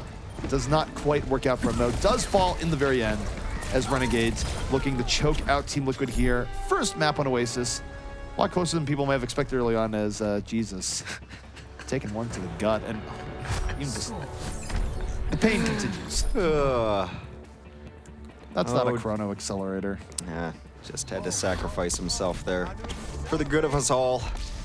Now, Mangachu definitely did not win the air fight, but he did enough. He did enough while the rest of his team, the 4 remaining on the ground, poor souls left behind, were able to clean it up and get the better of it for the most part. Not very one-sided, extremely close stage. There's a better showing there from ID, if nothing else. I mean, going in, we wouldn't expect him to match up as evenly with Mangachu as he did, but for someone who's really been struggling to prove his worth DPS-wise, it was a much better offering. Now, of course, we are heading in here onto University, and this is one time where teams don't always go for the Farah here. If they do, they don't necessarily stick with it as long as you might think. Both teams swapping off. Gonna be playing this a little bit more traditionally. Ground war, very much in focus. Both teams on the hog. Yeah, but not Mangachu. Mangachu is going to stay on the Farah. The other team does switch over to a 76, but a more traditional, beefy ground team for Team Liquid. Saipe gets into it with Roadhog right now. That is going to eventually eventually, cause his death. Very back and forth mess, and Rafa chime in too. Liquid has grasped control of this fight for the most part with the numbers. Mangachu trying to bring it back. I don't think he's gonna be able to do it. No. Shatter takes him out of the sky. No health, no healer, an angry Shatter looking at you. These are the things that result in a dead Mangachu. It's a very simple recipe, really. I should try to make it at home. Shatter will rotate around high ground. This has been an odd place on this stage. Not a lot of teams prioritizing trying to hold this. Lucio's hanging out up there waiting for a boop, trying to get someone baited up there if at all possible.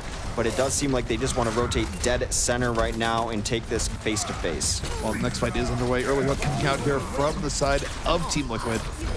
And the rest of them, like, just coming off the flank. They pick off two. ID not even that charged up, but who needs to be with the early pickoffs that they've gotten here. Renegades already conceding a lot of space. And I don't know, we have Mangachu, of course, on the ferry here once more. And we'll see just how this works out early on.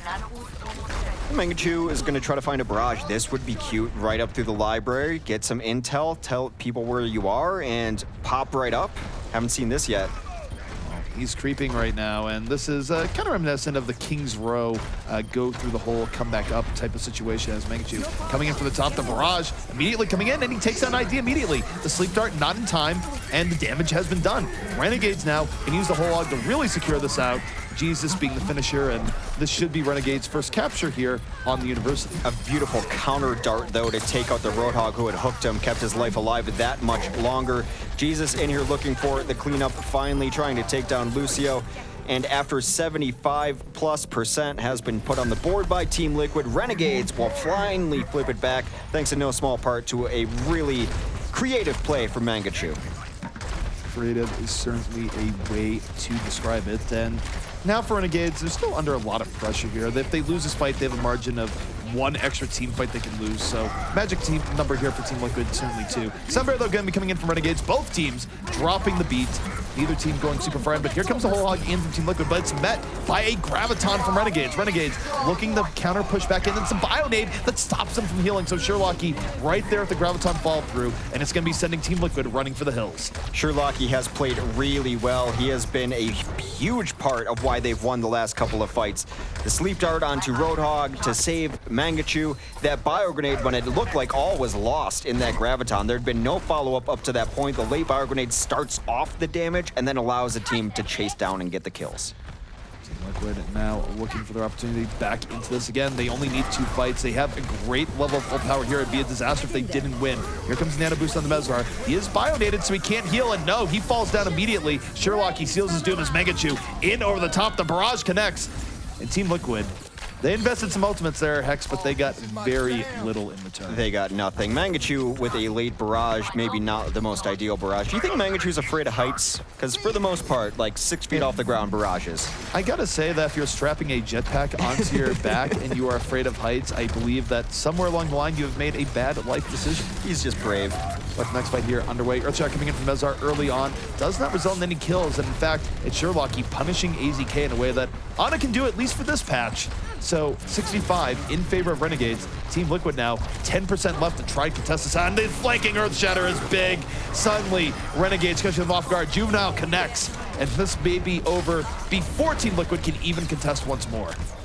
Holding far enough forward, taking the fight to them before they can really even get to the point. Saipe's got to grab, too, if he wants to really lock it out. That's exactly what he's going to do. Grab for good measure onto the Zarya to keep her off the point. Renegades goes up 2 stages to 0 on Oasis. Already up 1 map in this series over Liquid, looking to go up 2.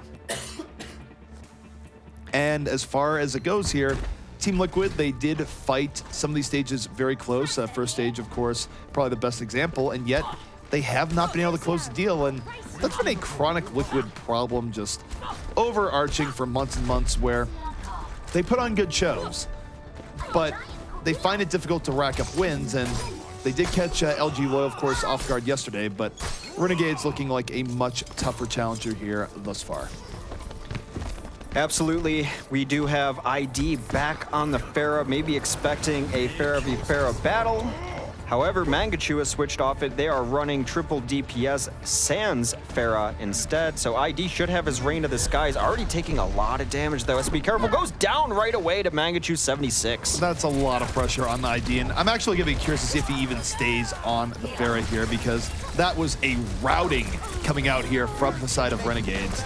Absolutely brutal stuff, and yikes, everything going the way of Renegades as Team Liquid going to have to back up and rethink their plan here. And I gotta say, I don't necessarily agree with them staying on Pharah the way that, how decisive that was, but I think they're gonna do it. You wanna know the second most stubborn Pharah in Overwatch? His name is 2 letters. It rhymes with Schmid. You really stretched on that one. You really went for a way. He's really stubborn as well. I mean, Mangachu is probably the most stubborn, but ID has had chances where he should have switched long ago. But I guess 1 life is fine. We'll give him a 2nd life to see if he can redeem himself. Already has. Already took down Mangachu there over the top. And now, again, he should have pretty free reign of his skies, although they do lose their mercy behind all this. Oh, no. He lost his battery pack, to say the least. Yeah. Wasn't able to keep in there health-wise, and Renegades firmly crushing the ground war, despite ID getting on Mangachu early on here. So, again, does not look like there is a signs of a swap coming anytime soon here from Team Liquid. So they're going to continue to run ID into this firing squad defense here of Renegades, and Saipe up in the bushes. This is some true ninjutsu stuff here. Hex says he's looking for a way in, although that engage a little bit questionable. Well, they do come up over the top. He does find himself a D.Va in there too. Shatter, who's been running that D.Va, try to shut down some of this hit scan power coming out from Renegades. So far been ill-effective. ID takes down Mangachu again. That's how the last fight started as well. It's going to be a matter of if he can pick up more than that. Well, this time they didn't suffer a whole lot of poke going in, but Saipe the Dragon Blade still have the chance of pulling this back. The Resurrection going to come in from Team Liquid. The Fallen have been revived. There is no Res, of course, for Renegades. They're not even running the Mercy. So AZK running around here. Pulse Bomb already in action, and now for Jesus, this is just a matter of how long can he stall, and with him being this outnumbered, the answer is not very long. Time not on his side. Well, the stall does come to about 90% though, which is going to put Renegades in great position to close out this map, as 1 more concise fight should do it, although concise and decisive fights on Oasis are in short supply. So, for Team Liquid, they're going to have to be flawless here. They even entertain the idea of reverse sweeping for the remainder here on Oasis. And ID does have Barrage up and at the ready, looking for the ability to just come in over the top end. Oh, Mangachu just eating a rocket and some electricity courtesy of Winston. That is a clean pickoff if there ever was one. Ouch. That's 3 fights in a row that ID has taken down Mangachu, so perhaps we spoke too soon saying he should have swapped off of this, because after that first life, he has been a wrecking ball on Mangachu, and when you can take out the other team's top threat, it puts the rest of your team in great position to capitalize on that. Look at all these ults they have up too. Dahang, as long as he can stay alive, should be able to pull this back for his team. He's got res nearly everyone on Team Liquid with their ultimate ability ready. So for Renegades, this needs to be a good junk push, and then they need to come back after. I mean, it's possible. They do have the Tac Visor Nano Boost combo, and I think they are going to roll it here. Yeah. I just don't think it's going to be the success that they want early on, and Juvenile dies early on. Wasn't anywhere near the rest of the team. That engage a little bit rough, but the barrage into the Nano Boosted Visor, not actually ideal, and this creates the opportunity here for Mangachu to bring this back. Has the double kill, and here come the Renegades. Dahang, though, going to drop the res. Liquid still very much in this fight after Dahang's resurrection, and AZK going to be the cleanup that's needed here. And Renegades Hex, they took so long here that their next push in could be pretty difficult. In fact, they might be going all in for this right now. Well, this one not quite over yet. Jesus is doing his best to keep it alive, gets a couple of kills, but now long for this world as Shatter finds him. Shatter also finds Juvenile there as well. Liquid seems like they're pulling it back. A Pulse Bomb doesn't nail, but they are getting a lot of damage in. They are certainly getting a lot of damage in. We are in overtime right now, and Renegades' last attempt to try and retake the sound barrier is coming in. They get very little from it in this last moment attempt. AZK able to get on the Mangachu once more, but the explosion from Saipe, they keep it in. Suddenly, Renegades with the ability to bring this back. Note that Mercy went down as well. No resurrection this time to bail Liquid out of the fire. And now Hex they're going to have to come back in with not a whole lot of time to bring this back themselves. No, not at all. And Jesus trying to just be the absolute cleanup. Tracer can get so good on this point. The architecture right in the center allows her to dash around, avoid everything, and always be back in for damage. Gotta be a little careful, but the rewind's gonna keep him alive. They will flip it back over, and now they're on the chase. A pulse bomb at the ready. Liquid, do not tease me like this. I've had enough. And look at that. We see the pulse bomb coming in. Mezar taken down as a result, not able to leap to victory. Team Liquid dying before they get onto the point. They're not able to get onto the point. Liquid, why do you always do this? Why do you play with our hearts? Why do you play with Hex's heart? He loves you more than I do. Nah, see, you just be like me and just give up all hope. That's the best way to play it when it comes to Liquid. ID, though, with a pretty nice game, despite the very rough early life. He was going to get play of the game here for Sharpshooter, and why not? He hit a couple of really nice direct rockets there. Oh, Liquid. Yeah, well, if ID looked good on Farah against, well, as you said, if you were a betting man. But anyway, then Jesus, I think, looked really good on Tracer there at the end. And if you've got this battle going on in the air, and Mangachu was a little bit more silent at the on that last point anyway than he was in previous points. Maybe we've set a high bar for him, but Jesus really picked up the slack. So walk us through Jesus as the player to watch. How is he able to pull some of those fights back towards the end? It's like I mentioned, it's a great stage for Tracer, especially that last one, because she never really has to leave the pit unless she's looking for pulse bombs. That pit has that architecture right in the center. You saw it just blink around, blink around, blink around. Oh, there's a diva. I'll just go get this Winston. Oh, there's a Winston. I'm back over here. You know exactly where the reinforcements are coming from the other squad. They're either going to come through that doorway or the hallway, and they're great for landing pulse bombs. I mean, the key thing is, too, is that we are, again, in the era of the high-impact Tracer, and Jesus was sort of the X factor there, where even when a fight was going bad for Renegades, he would have moments where he would come in, pick off two early on, and suddenly it didn't really matter what the result of the error was, where, to his credit, ID had a better game than expected, but overall, Liquid not able to put all the pieces together. And again, it's kind of the Liquid experience right now, where they came very close to winning two of those rounds. They were at 99%. And then, well, they don't complete it in the very end. So they walk away with a very unrepresentative 0-3 result on Oasis. I like that. I think I'm going to look into doing some voiceovers for that new branding experience. Welcome to the Liquid experience. You know, I feel like that really has a ring. Well, the Liquid experience, let's just say that if it was a toy in the very bottom, it would have warning, choking hazard. Wow. So, oh, man. That is Boom, roasted. the burns. Wow. Well, I'll tell you what. It's hard to argue with results because, yeah, Team Liquid is now 0-2 against Renegades. And while Team Liquid was the underdog coming in here, we were really looking for them to at least step it up a little bit as they got their first victory yesterday. Roster starting to solidify a little bit. We're moving on to our next map. It is going to be Dorado. Team Liquid should be picking this one up for us.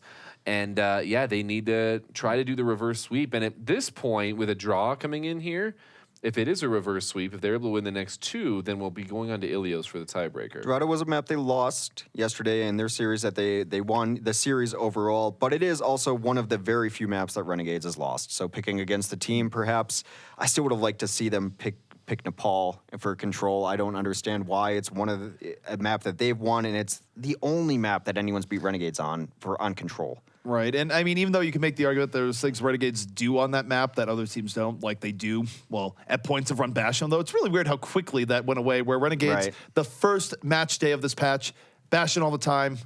Now we are a little bit deeper in, and no one really knows where that robot crisis actually is. It's almost like people overreact to patches and patch notes before actually seeing gameplay. No. That can't Gamers happen. have never done that. Who would have thought? Ever. You must be new here. Yeah, it's my first day watching Overwatch. I can tell. Well, sounded way too sincere. I'm sorry. The salt is pretty real up here. I mean, honestly, it's just a haircut. No one actually recognizes you. It's I true. know. Who's this new guy up here with his business I got to put suit? more gel in it. I need the full Tracer experience. I feel like I'm business Tracer now. It's too much. Business Tracer, can we get that as a skin?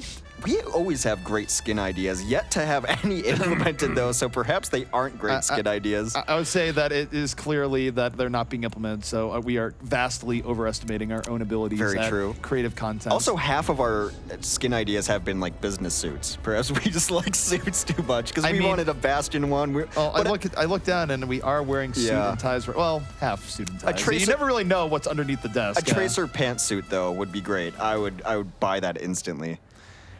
Either way, as we look here to Dorado, as we look for Team Liquid to make their stand and look for their reverse sweep, they're going to be running an in-your-face defense, no questions asked. Yeah, this is a defense they've been running time and time again to lackluster results. And Renegades going to run a similar offense coming out, although they are going to run Mangachu on the combo. So very simple. Can they deal with the combination? I think ID and Dahang are going to have to team up, and then over the top right away, Jesus on the Widow takes down Shatter as he was trying to retreat. Now Jesus should be pretty comfortable as they look to line up another target. That is a Tracer trying to blink out, does evade both those shots. Now Mez down. There is no threat to Jesus on the field. That was about one of the poorest executions of a dive defensive scene, but in part it's because Renegades had a very quick dive that caught even the dive defense off guard. And now for Team Liquid, the question is, can they even get back to this point? This is where Widow on offense can be really scary. And oh, goodbye, Shatter. Now if he turns his direction to the incoming spawn point, he can feast even more. But he's going to eat the sleep, has a Winston in his face, as ID does take down two. So Liquid actually able to turn this back around despite Renegades looking nothing but unstoppable for the very first moment here. Amazingly so. I mentioned that a lot of teams who are considered old guard try this kind of defense, and it doesn't work. It works for the new teams for whatever reason. Maybe they're more practiced on it. Maybe they scrimmed on it. Maybe this is how they become good. Who knows? But we've seen this time and again from more established year-old teams trying aggressive defenses. Doesn't look as good. No, certainly not. And Renegades, of course, going to get another crack at this to begin with. Team Liquid not coming in from anywhere near as many angles as they need to make this work. Dragon Blade, of course, looking for ID. Takes one extra swipe. A little bit of juking action going on, but Dahang, no health left remaining. Versus Saipe, 1 HP! Saipe bringing it back in. Dahang almost winning that fight. I'm not sure he really needed to win that fight for them to win this battle. I mean, everything else is going their way, but hey. Style points. 1 HP moment to your highlight reel.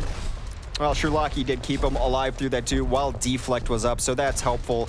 Getting your Mercy on you as well. It would not have surprised me if Dahang won that fight, but they're up here in good position, gonna throw down as much damage as possible. Winston dives in, but in the backline, they're diving where he just left. And now Mangachu looking to feast in on the back, finds Dahang, 1-2, goodbye, you're done. Now looking for ID and takes down ID. That was unfortunate on so many levels, actually on both sides, but still Renegades keeping the cart moving forward. Good momentum coming out from them. You don't pop attack visor when there's a Pharaoh reloading over your head at 10 health, 20 health. That was a poor play. He wanted to announce that he had Pharaoh in his sights, which clearly was the case. It's just... Yeah. Excellent. Anyway, this card has remained going on the path. The push has been non-stop as this combo has been making so much space forward. AZK takes down his counterpart, going to try to get something done. Eats an enormous rocket, has to rewind. They're going to try to push out this other side too. They'd be better served backing up a little bit. They're kind of getting trapped as there's too many things shooting at them right now. The combo will back out. Saipe takes down AZK to start this off. Should be 6v5 going into this next fight. And for Renegades, this is the momentum that they want. You want to keep the dive defense off balance, make them run ultimates in disadvantaged number situations. Shadow, of course, could very well be getting a Nano Blade here, but here comes the sound barrier from Renegades, and they get it connect immediately into Hang. There will be no Nano Boost coming out here with the Shadow. He's going to have to do this the old-fashioned way. We'll see if he even does. Saipe is cutting through the rest of his team. Saipe, Jesus, Jur, Mangachu, every name showing up in the kill feed as that is 4 quick kills onto Team Liquid. They have had nigh a semblance of a defense after that very first defense that they put up, largely on the back of some really good Ana play. This fight continues. Second point not gotten just yet, and Shatter trying to bring this back. Well, Shatter does finally bring out that blade, but the resurrection comes back in. Is this going to be enough for Renegades? I'm not sure about that. We do have the attack visor coming in, which really devastates all the poor souls that Mercy just brought back up. Hex, at some point you wonder, does Mercy have good intentions? Because usually all she's doing is making people suffer a second death. She is a witch, after all.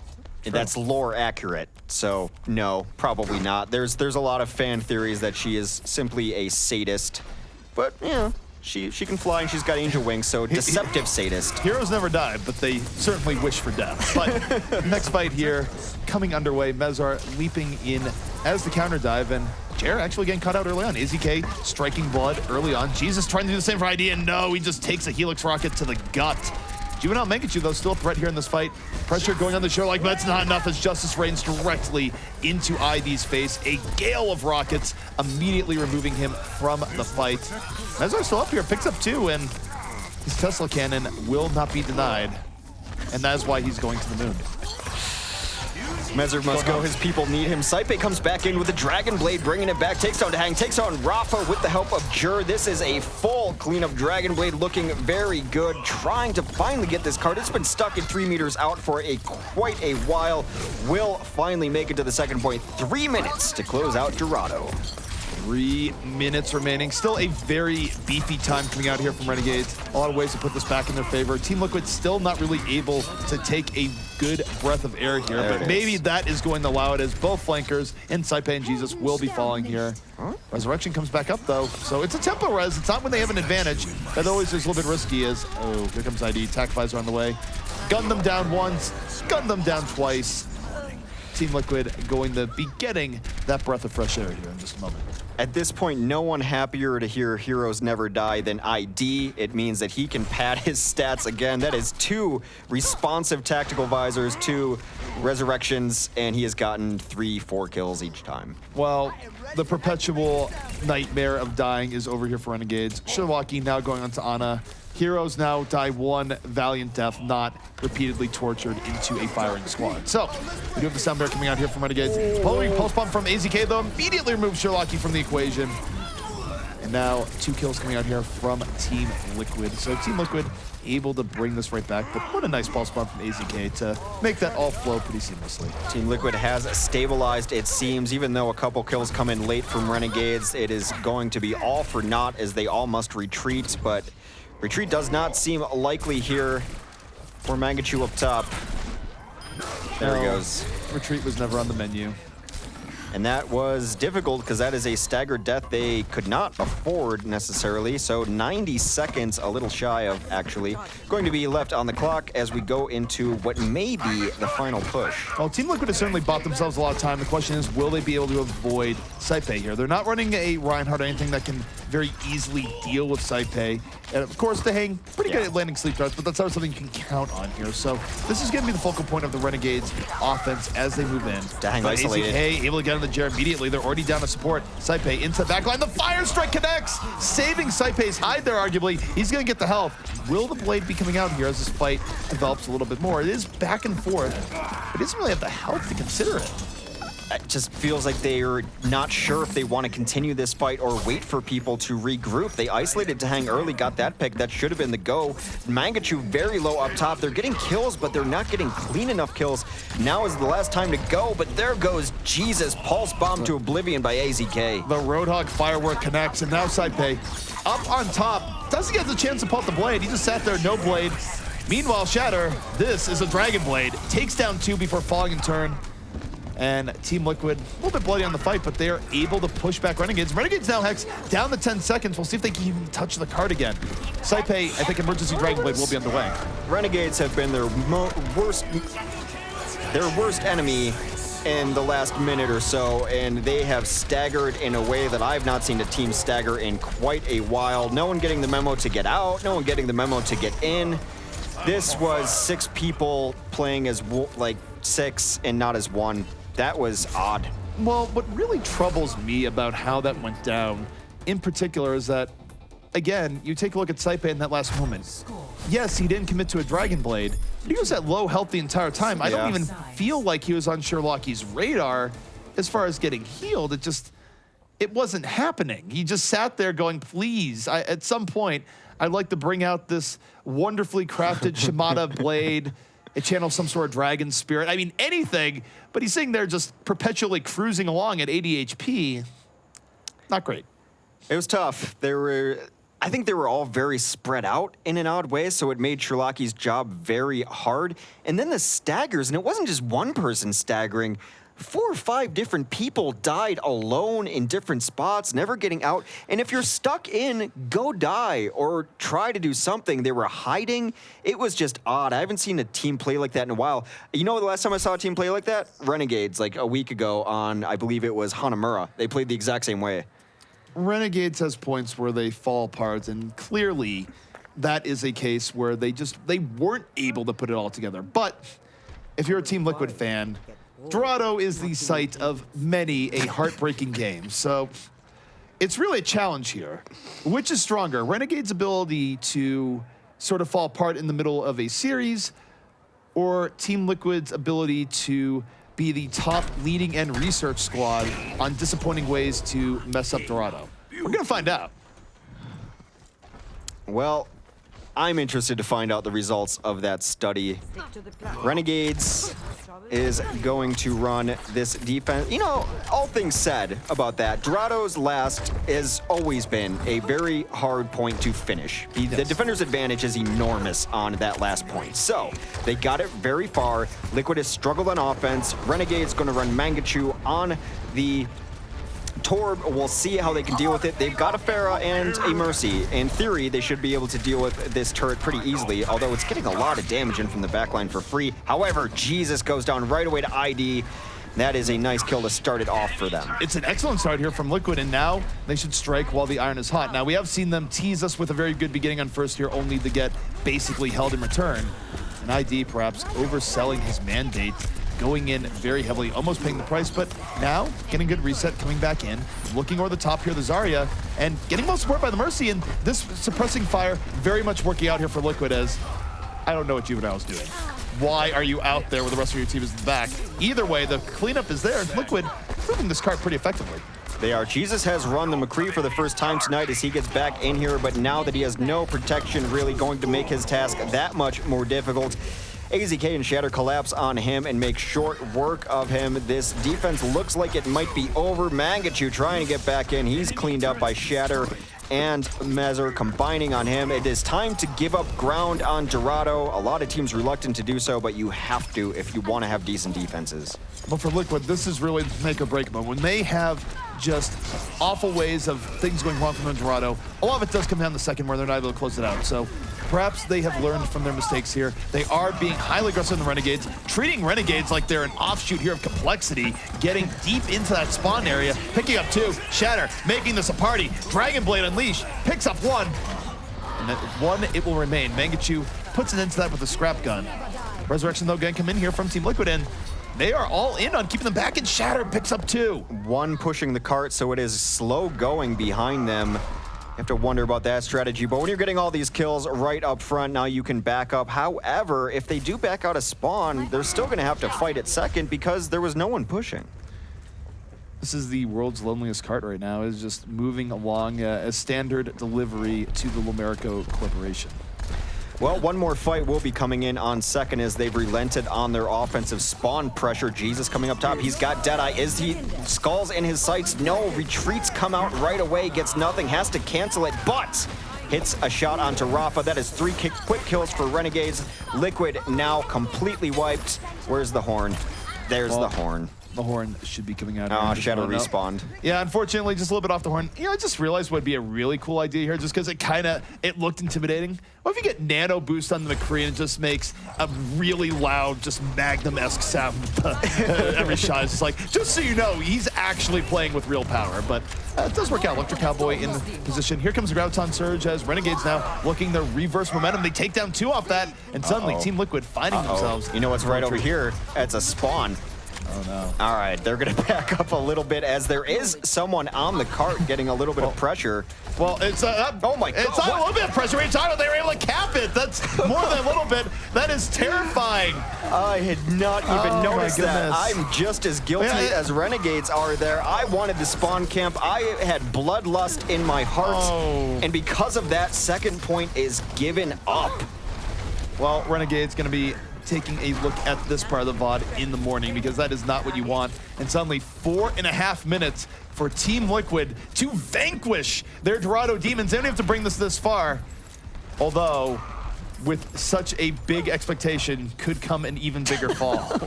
Just so we're clear in setting the expectations here. So Liquid, please defeat your demons here. Don't let this happen again. Well, they were can't take it. unable to take the high ground on the defense, so they're going to cede that to the offense right now. A flank coming around from the Roadhog, though, but here comes Shatter. Shatter coming in. Dragon Blade out. Has one. Has two. Liquid on the verge of taking Dorado. Hex, this would be huge for them. A nice reflect kill towards the very end. Has Renegades fallen here on Dorado. Team Liquid looking good. AZK all over the points. And there it is, the yellow box of victory. Team Liquid does not disappoint. And arguably, a bit of a curse here has been broken. A sneaky back cap that caught everyone off guard, myself included. All I saw was the spawn camp incoming, and I got so excited. And so I feel that I understand where Renegades was coming from. That was tough. The back cap got second point. I have to feel if that didn't happen, they were going to be in trouble.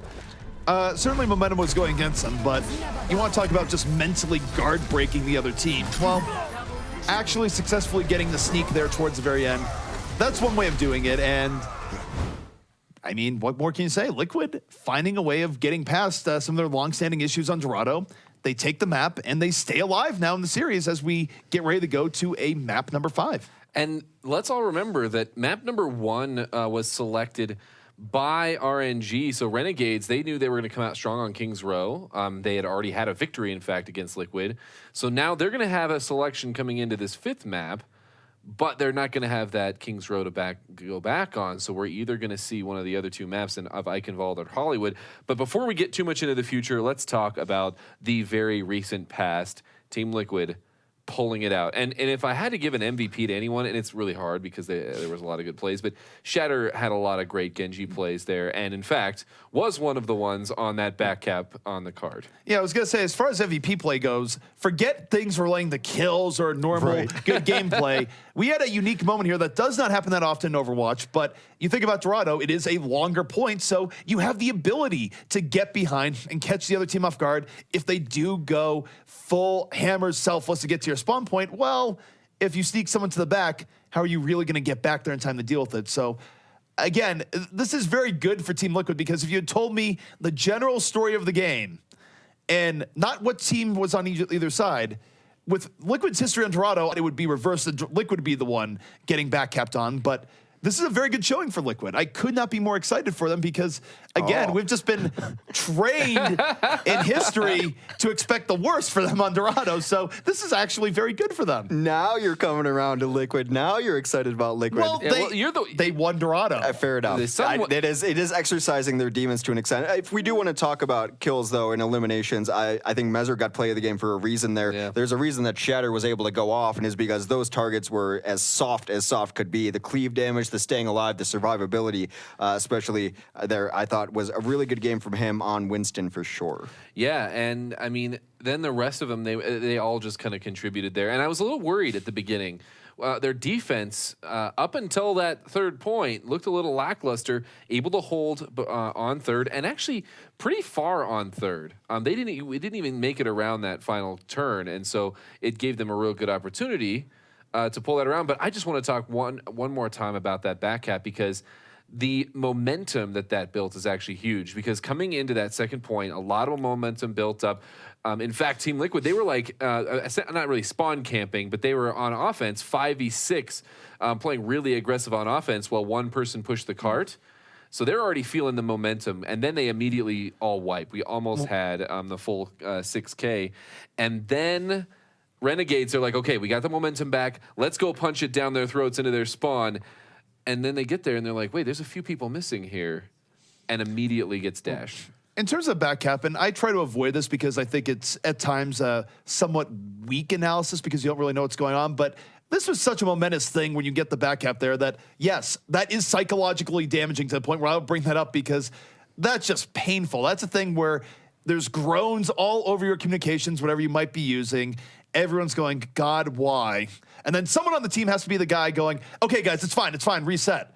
But it's not fine. They just backcapped you. You feel anything but fine in that moment. And Renegades, they looked a little out of sorts there on that most of that map anyway. It seemed like maybe something triggered there when Team Liquid was putting up a fight on third point defense. And I mean, they're going to have to pull it together, I guess, coming into this, well, not final map, but fifth map anyway, to see if we can go into that tiebreaker. Let's just say this for Renegades. They have been reverse swept before in this tournament. If there is any team that is more willing to get mentally guard broken, it would be Renegades.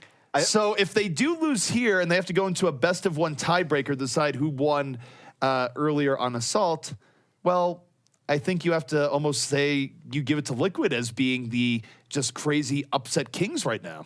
I do agree with you on the mental aspect of it too. Part of me questions endurance aspect too, because it feels the longer sets go on, the sloppier plays get. The staggering on that map was staggering to me just to watch. I cannot believe the way that they ended up playing that. Some of the initiations, just maybe it's getting guard broken, maybe it's starting the comms breaking down. I don't know what it is. I'm not in the comms. Maybe it's endurance, but if you can put them beyond map 3 and further, you have a better chance against Renegades. And just so people know the origin of the term, that does come from the fighting game community. It's a very censored version of a more raw term of what could be going in there. But it is a good way of describing just an opponent getting thrown completely off their guard. Right. Well, they're going to have to recoup here as we're going into our next map. It is going to be Eichenwald. And right now, Team Liquid, they are poised to try to tie things up in the series, bring things to a tiebreaker. Renegades, they want to bring this down right now, 3-1. And it's going to be Team Liquid first on attack.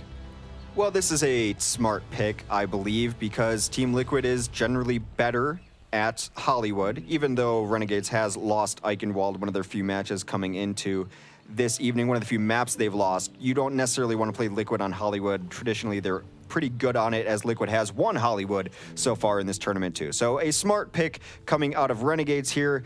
You have to hope that someone through there just did some breathing exercises. It's okay, forget about it. It doesn't matter. We'll just win Eichenwald and everything will be okay. Well, the one thing I would like to see here on Eichenwald is that right now, Team Liquid doesn't know this, but you look at how they're setting up their offense here. And you look at what's being set up on the defense. I actually think Roadhog would be a tremendous pick here in dealing with what you're going in on. And given what people are good at DPS-wise, I know he normally doesn't play it, but you think about potential good switch-ups here for Team Liquid. What if you put ID, say the Sombra doesn't work, what if you put ID on a Roadhog here in this situation where they have no shields to really deal with it? He would actually be quite good as a swap-up. It might be interesting to see if that adjustment does come out, but ID is on his Pharah, and we know that that means he'll give it at least 2 to 3 lives to see what he can get done. But I think this Pharah pick is probably anticipating a Torb, because that is a thing that Renegades has run before. They've run Double Builder on a lot of different maps, so he's looking for it. They don't see it. We'll see after this first fight goes if they make switches in accordance to what they're going up against. Well, ID certainly getting boosted up here, not committing too much heavily just yet. Team Liquid getting an assessment of the lay of the land, but you do have Juvenile going in pretty early, putting pressure on the Dahang, and as a result, Dahang going to fall here relatively early, so ID now without his security blanket, not gonna have a whole lot of sustain, as Renegade should be able to mop this up. Well, Saipe goes down, but not getting the kills that they need to stay into this fight is Team Liquid. They get 1, they get 2. That is going to be it. Have to reset, as Renegades does hold their only losing Mangachu in that fight. So no swap-ups so far. They can't heed your advice. ID will stay onto the Pharah. Even though there's no buildings to get done, it is nice to shoot down into the house back here, which is where everyone usually holds. Well, the house is certainly where Liquid is trying to invade, but Jesus and Saipe have the solution immediately, taking down 2, now 3. Saipe dash resets for days inside the house, and Liquid's dive, they lived quickly, Hex, and they died quickly. So they're going to get more fights out of it. Still no switches. Dahang goes down again. I don't know how happy Dahang can be playing Mercy. It's been a hard tournament for Mercy's overall. Well, when you play Mercy, you resign yourself to being a punching bag, because you're going to get punched, you're going to get shot, you're going to get slashed. You're going to get electrocuted. I mean, take your pick. There's a lot of horrifying ways to die in Overwatch. So she's a sadist and a masochist. Got it. Noted. She will have resurrection going on, coming in 95%. Should be able to get it up there by the time this next fight occurs. Shatter also going to be working with one of his ultimates, but still they lose Shatter early. They lost people early in every one of these fights. They just can't get a good fight started. No, and what you're seeing from Renegades is that they're definitely holding off on the flanks. They're not making the engages easy here for Team Liquid. Renegades is actually taking advantage of the fact that they have a highly mobile defense, more so than they have all day long. Now, we still have Team Liquid here on this point trying to make it happen. ID in over the top. Gang support here by Mezar, so he might not be getting healed right now. Might be at 59 HP, but there's no one here that actually finished him off, and now he's going to get healed back up. Late tech buys though coming in here from Mangachu, trying to pull it back, takes down ID, gives his life for it, but now Juvenile is back on the point in the defense, starting to stream back in. They got very late kills in that fight, did Liquid, but able to sustain on there as the spawn advantage will be theirs closer to their spawn. Of course, Jesus coming back in, but Shatter has taken down 2 already. A very scrappy fight here on first point Eichenwald. It looks like Liquid finally getting enough kills to get momentum. They should grab this point. AZK had a nice pulse bomb in the middle there that really allowed them to bring that fight back. Renegades still buying themselves a lot of time, though. Pulse bomb notwithstanding, buying 3 minutes before it is capped. Although AZK now being sneaky, using the wall for cover, just crouching down, looking for the pulse bomb stick. Not seeing a great opportunity for it here just yet, but is going to come around to the side. Pulse bomb connects with the wall, does not actually connect with anyone in particular, so not quite the greatest, as Renegades taking a very interesting flanking defense here. Let's see if it works out. Well, they do get a couple kills. Dahang going down yet again to Saipe. AZK trying to clear out the cart. We'll find his counterpart there, as this is an odd place to fight for both teams. Ninja duel going on there. Saipe trying to get out now, but he's just going to aim for Lucio and say he can't get this kill. He's getting supported really hard. Now here comes a Blade. Sometimes you really got to kill Lucio. Dragon Blade is the option for that. 3 kills for Saipe before he falls, but all his hard work going to be undone. Dahang bringing up the fallen heroes here for Team Liquid, and that's a good res there, where they had some kills early on. They were able to bring up the fallen right after, and there's really no way for Renegades to bring that back in the aftermath. So Renegades should be able, well, Team Liquid should be able to get this move forward, and yet Renegades still streaming onto a point and delaying it, more so than you might expect. You almost forget which side is which at this point in time. Jesus with a double pulse bomb adds a couple more kills from the other DPS in there, and this is the Renegades' aggressive defense that they're known for. This is their style. They're back at spawn. I'm sure someone's on watching the cart duty right now. They have to be. Renegades wanting to reclaim their throne back here on point A. Why not? It has the outhouse. You got to keep your options open, quite clearly. Juvenile, though, going way too far in. He's going to fall, and now that you're locking down, Team Liquid will finally be able to escape the spawn trap. And now they're getting punished for it. It seems like a full team kill. They should be able to get some nice pressure on this cart. Rolling up is AZK. He's going to be looking for spawners, lone people walking out of the door, not knowing his pulse bomb is up. They've got eyes on it over top, too. Going to get a lot of good push onto this cart. That's how you punish an aggressive defense. You win the fight, and then you get all your free push. Well, here comes Saipe, Dragon Blade coming out. ID, though, over the top. Barrage trying to be the equalizer here, but not going to happen. Renegades a little bit more decisive in their engage, stopping Team Liquid in their tracks. And Rafa not even able to take a cool, relaxing swim. Saipe pushing the issue there. There's probably alligators down there. It wouldn't be that relaxing. Oh, it's a moat. It's in Germany, though. It's not in Florida. It's a moat. Do you just stock alligators in your boat as a general? Yes, that's the point of a moat. Anyway, they're going to get very aggressive again. Saipe comes in here, tries to get some damage done. They're getting kills. Jesus, Juvenile, all chiming in. Saipe does have to go down, but making them burn that ult out just to get out of spawn. I mean, that's why you see the aggressive defense for so many reasons, but also forcing them to use ults before you're going to actually fight for anything meaningful, before the objective fight happens. And Team Liquid is being fully held back here. 23 seconds left remaining. Diva enjoying a midday snooze in her mech, but Renegade's well positioned here. In over the top, attack visor coming out from Mangachu. Going to be thrown back a bit here by the Sound Bearer, actually ruining most of this. 3 kills by Team Liquid, and the Sound Bearer keeps him alive in a crucial moment, as suddenly you take a look here at Renegades. They don't have a whole lot of punching power left to defend this. No, speaking of punching power, drops right into a hammer. Saipe is hiding now. I thought he might have got away somewhere. It just seems like the DPS are a little discoordinated in the target selection, but well, one more fight. They do get a chance to come back out here. They have to go out soon. They're just going to give this a free. Renegades, get on the point. Okay, they do get on the point. Saipe still holding on to that blade. Not using it here just yet. 2 of his teammates are dead, and a lot more than 2 more of his teammates are dead. He gets no chance to bring it forward. AZK Tac Visor pushes the issue. And the Rocket Ballista, whatever you want to call it, Rocket Battering Ram. There is a technical term for it, but I can't recall it. And there come the Ice Cube Rebels in fashion, and they continue to push through here.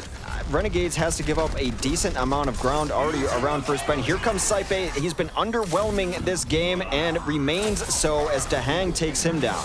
Well, those Ana darts definitely not the poison that Genji wanted to deal with. Still, though, both teams 2v2 here on the payload. Both teams down 2. And you see the swap up to Mei here. Mangachu is just willing to stall this out. Use walls to split up the enemy team. And, of course, Mei in general, one of the better heroes at stalling. Frequently used here on Aishin's wall, but not quite as effective as she used to be with the recent changes. Well, Mezer does go down there. Now the chase is on for those remaining supports. Saipe will be on the cleanup there. A jumping Ice Cube off of the payload. 30 seconds left, and now the stagger, not great. Dahang is going to get out thanks to his Diva. They should be able to come back in with full forces here thanks to the nice save at the end there. Another hook onto a Diva. That's going to trigger self-destruct. Dahang kills Juvenile. Dahang does kill Juvenile, but Jesus, now with the nano boost, going to try and bring this back. He's going to tear through that Reinhardt shield effortlessly. A whole lot going on here, but AZK off the flank, Tactic Visor in play. Ice Wall going to stop him from getting quite as much as he wants, but still ends up with 2 kills in the end as the payload still moving forward. Team Liquid not giving up here just yet, but the Earth Shatter from Juvenile forcing the issue. Take a trip to Terra Firma, says Juvenile. 3 kills coming out here as Renegades now looking like they're going to stop Team Liquid's Castle Assault right here before the final prize. Does seem so. Reinhardt goes down towards the end. The stall has been valiant, to say the least. That is pretty far. We will not have a draw on this map now. Either Renegades will push it further, or they won't, and that's how we'll end the series. The gauntlet has been thrown down here. If. Oh, yeah, that's right. And keyword if. Team Liquid can defend this before Renegades brings it to the yellow box of victory. Team Liquid would be a mere tiebreaker away from taking this entire series. So for Renegades, you gotta feel like the pressure is on here to some extent. Tiebreaker, all stemming from the fact that our first map drew out. Since then, it has been Liquid coming close, sneaking some wins, getting very close on controls, and now have a chance to play some defense and force us to a single Ilios for all the marbles. A single Ilios, and that's the thing again where I don't think Renegades wants to relive that movie. 1 reverse sweep is enough for any team over the course of a tournament. I don't think they would want to be the proud inheritors of 2 reverse sweeps. That's not a good look. And it also speaks to them just being weaker in best of 5s, where you'd look at the 2 series individually, if that does come to pass, where they would have won both if they were best of 3s convincingly. You do have to question how well they play as series go on. They seem to start very strong, taper off a bit as the maps go on. But let's see what happens here on Eichenwald first. Rafa going for a ride up top. Defensively, they are running a Roadhog as well, running triple tanks, and Shatter will be the one on the Soldier 76 instead. They've been running everyone on everything tonight. Very Luminosity loyal looking, or LG loyal. On the offense, no surprise, Renegades wants to run a combo. Saipe going to try to redeem himself after a mediocre Genji game, and they're going to put Jesus also on DPS. Mangachu taking the scenic route, coming in over the top. I don't see him. Going through, and 1 rocket, 2 rocket. Goodbye, Shatter. Pure beauty coming out here from Mangachu. 2 unanswered kills here immediately from Renegades, although Team Liquid now firing right back. Both teams 4v4 on the point, but the combo is still very much a big threat here. Finds Dahang, And they're just running at people that can actually shoot Mangachu and take him out of the sky. Although, as I say that, he does fall down into Mezhar, of all people there. So sometimes Reinhardt can be on anti-fair duty if Fair is not watching where she is. But Renegade's still very much coming out ahead. Grounded by that hammer. First attack is a take thanks to a really nice flank from Mangachu and Sherlocky over the top. And you can flank all you want, but if you don't hit those rockets, it means very little. He started out hitting perfect rockets. Pulse bomb up for Jesus. He finds a clump, but he goes down to Mezar's hammer. What? Team Liquid looking very strong here, surprisingly strong, at least on trying to pull this defense back. So they start out pretty rough on point A, but their response on point B definitely far superior. Well, they're going to get aggressive too. I don't love this from Liquid. It seems every time they try to get super aggressive, they fail at it. Maybe not as practiced as teams like Renegade, who pull this off with consistent regularity. Mangachu again over the top on this flank, and he's got Dahang in his sights. Dahang has to use the nade to keep himself alive. Oh, Justice rains directly into the defense matrix, and Mangachu coming up with goose eggs on that attempt to kill there, and the rest of his team is dying as he's trying to flank from the back. They were just ignoring Mangachu for the most part. Well, the res to get everyone back to life, but you're so close to spawn, you have to question if that's going to be worth. But if you have res, I guess use it. Mez has been a terror this game. Mezar has swung the hammer through hero after hero, and they're having a tough time breaking through here. Well, they're having a tough time, although slice, here comes Saipei, dash resets for days, makes it a 4K before it's all said and done. So just like that, the momentum shifts. Renegades now, they have 4 minutes left here, Hex, but they don't want this to draw out any longer than possible. They don't want to go down that nightmarish road once more. Now they're going to hold right outside this door, trying to get some damage, and AZK is the one who finds Juvenile, though very early. They're looking for a little bit more. Jesus being annoying in the background so far, no kills. Getting as much damage as again, forces it out at Dahang, and then takes Dahang down. That's not the ideal situation they wanted to be in. Mangachu over the top trades two very back and forth. Jesus, so still alive. Jesus still being a force here for Renegades, pulling back. Could have been a losing fight, but does run into the rough end of Shatter 2K's pulse rifle. So overall, Renegades getting the better of the engagement. Team Liquid with one more attempt here to defend the last part of second, although this is riskier, X, because if they fail this, it could lead to momentum that loses in the outright map. And certainly Renegades, they want to take the opportunity. Sound barrier in, leaves Mangachu with a lot of offensive mobility as he moves in. Forces out the res here for Renegades as they want to keep more pressure onto that point. Does get on the Diva with that rocket. And now Team Liquid on their last legs. This is looking like a second point take on the way from Renegades. They're so close now to finishing out this map and taking the series. Mangachu over top will jump in through the doorway. It's just been unfettered aggression from this Renegades team. The moment they see a small window, they are in, going for it. I think the action's going on inside. There, that door does reveal finally all the poke going down. Still no deaths as this fight occurs for last. Shatter takes on Jesus. Jesus takes down Shatter. A trade if I ever saw one. Well, it is 5v5, but Renegades still applying a whole lot of pressure here to Team Liquid. Juvenile in Primal Rage, just knocking people around, causing disruption. Really wants this Lucio kill and does get Rafa. Bounces him right against the back castle wall. And here come the Renegades. Yellow box of victory, very close. Team Liquid, will they even get up here? There's knockback on his friend getting the point. Will she do it? Yes. At the very last moment, she does get the point, but Dahang giving his life for the attempt. The last gasp here of Team Liquid. Mezar picks up 2. His fighting spirit still in there, picks up a 3rd. Empowered perhaps by his ancestors here in the castle. Who knows, but saving Reinhardt play from Mezar, keeping Team Liquid in this game. Very difficult for them. 0.4 meters left to push this cart. They cannot leave it for a second, knowing what just happened. If they get back up here, it's simply a mental breakdown. And I gotta say, Mezar putting this team on his back. He has all game been the one to get the kills at the clutch time. A lot of time left, though, for Renegades. 3 minutes remaining. Renegades can just stack ultimates if need be, but they don't even care. They're moving in with reckless abandon. They already take down Rafa, who's way too close to a Roadhog. But AZK and Shatter fighting this right back. You have the late tech visor coming from Shatter, finds Saipei, and it's so close, and yet Team Liquid fights it back once more. That attack visor auto-targeting the Tracer that I think was going to try to sit back there and maybe get a back cab. Jesus was all the way around the backside, but Shatter was able to spot him thanks to his trusty visor there, and Shatter going to go switch. Yes, he is. Let's see what he comes up on. Roadhog instead.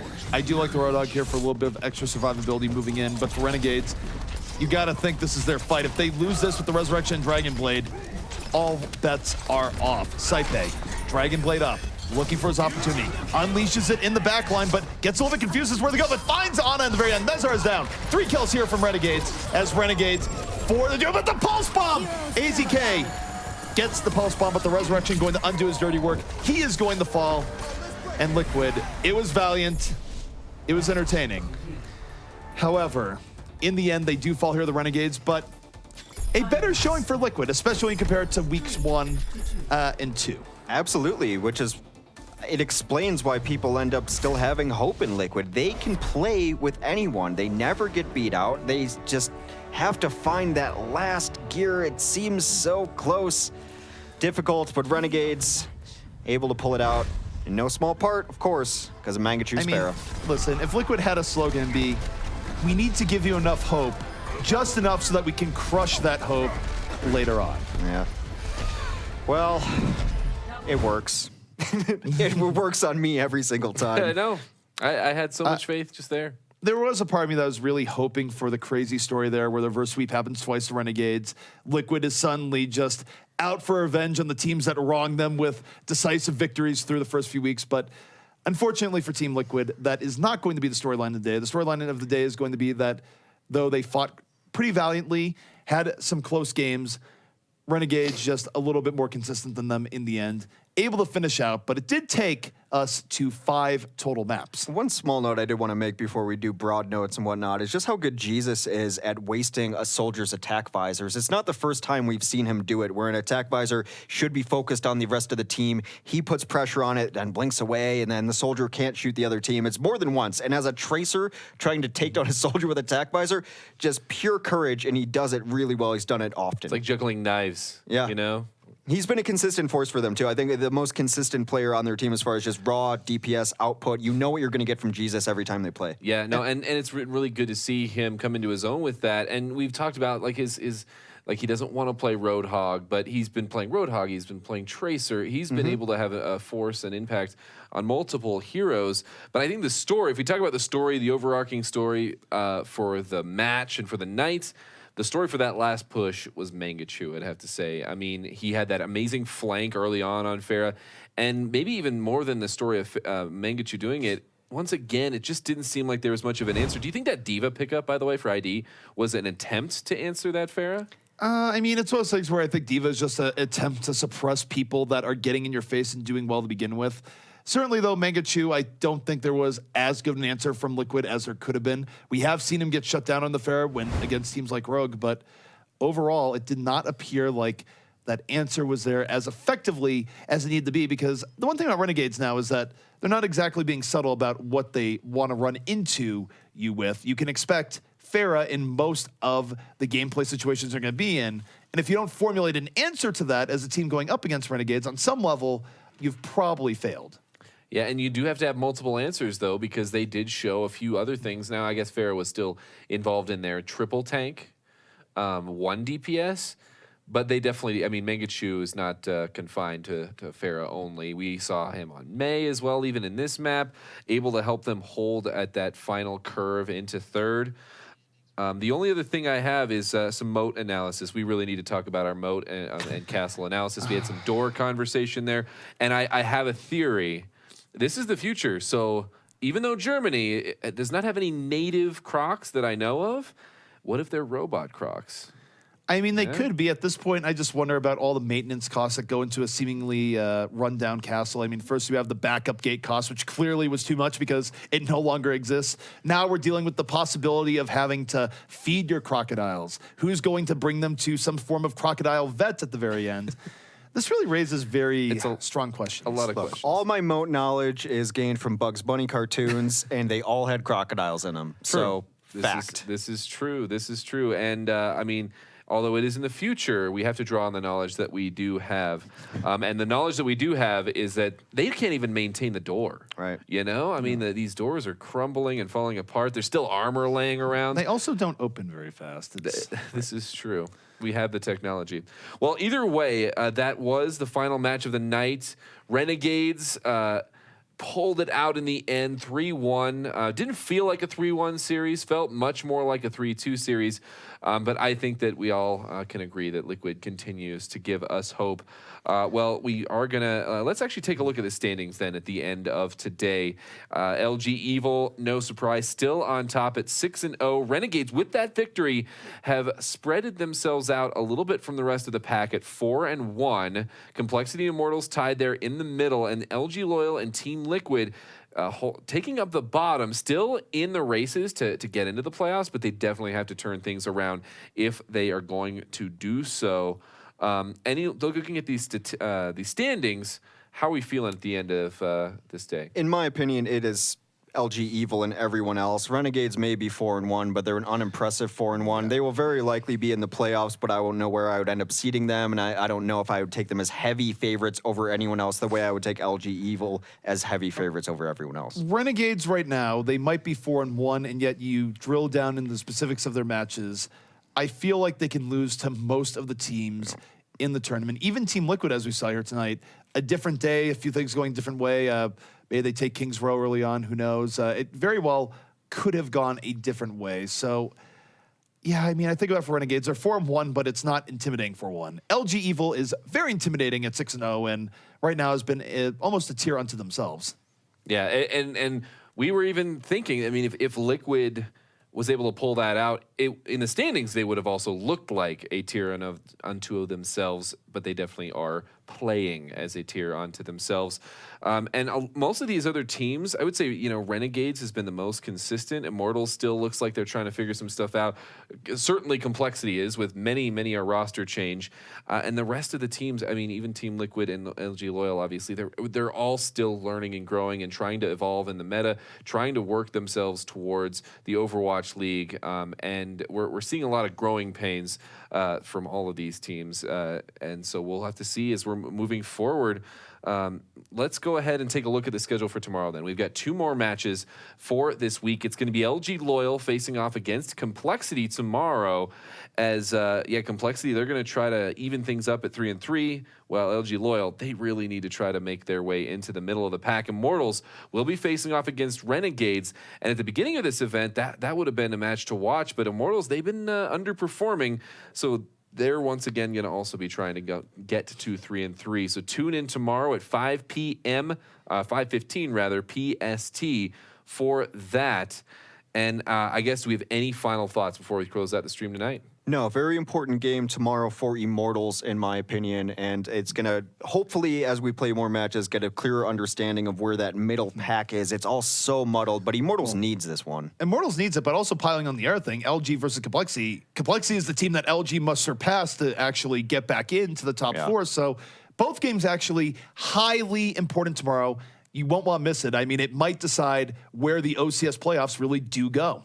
Yes, and that's going to be rounding out week 3, which means we only have 2 more weeks to follow that. And there are 2 weeks that you're not going to want to miss before we go into the playoffs. Once again, this is Gil Frost here with ZP and Hex. We're going to be back tomorrow at 5:15 for more Overwatch Carbon Series brought to you by Carbon Entertainment. That's all for tonight. We'll see you tomorrow.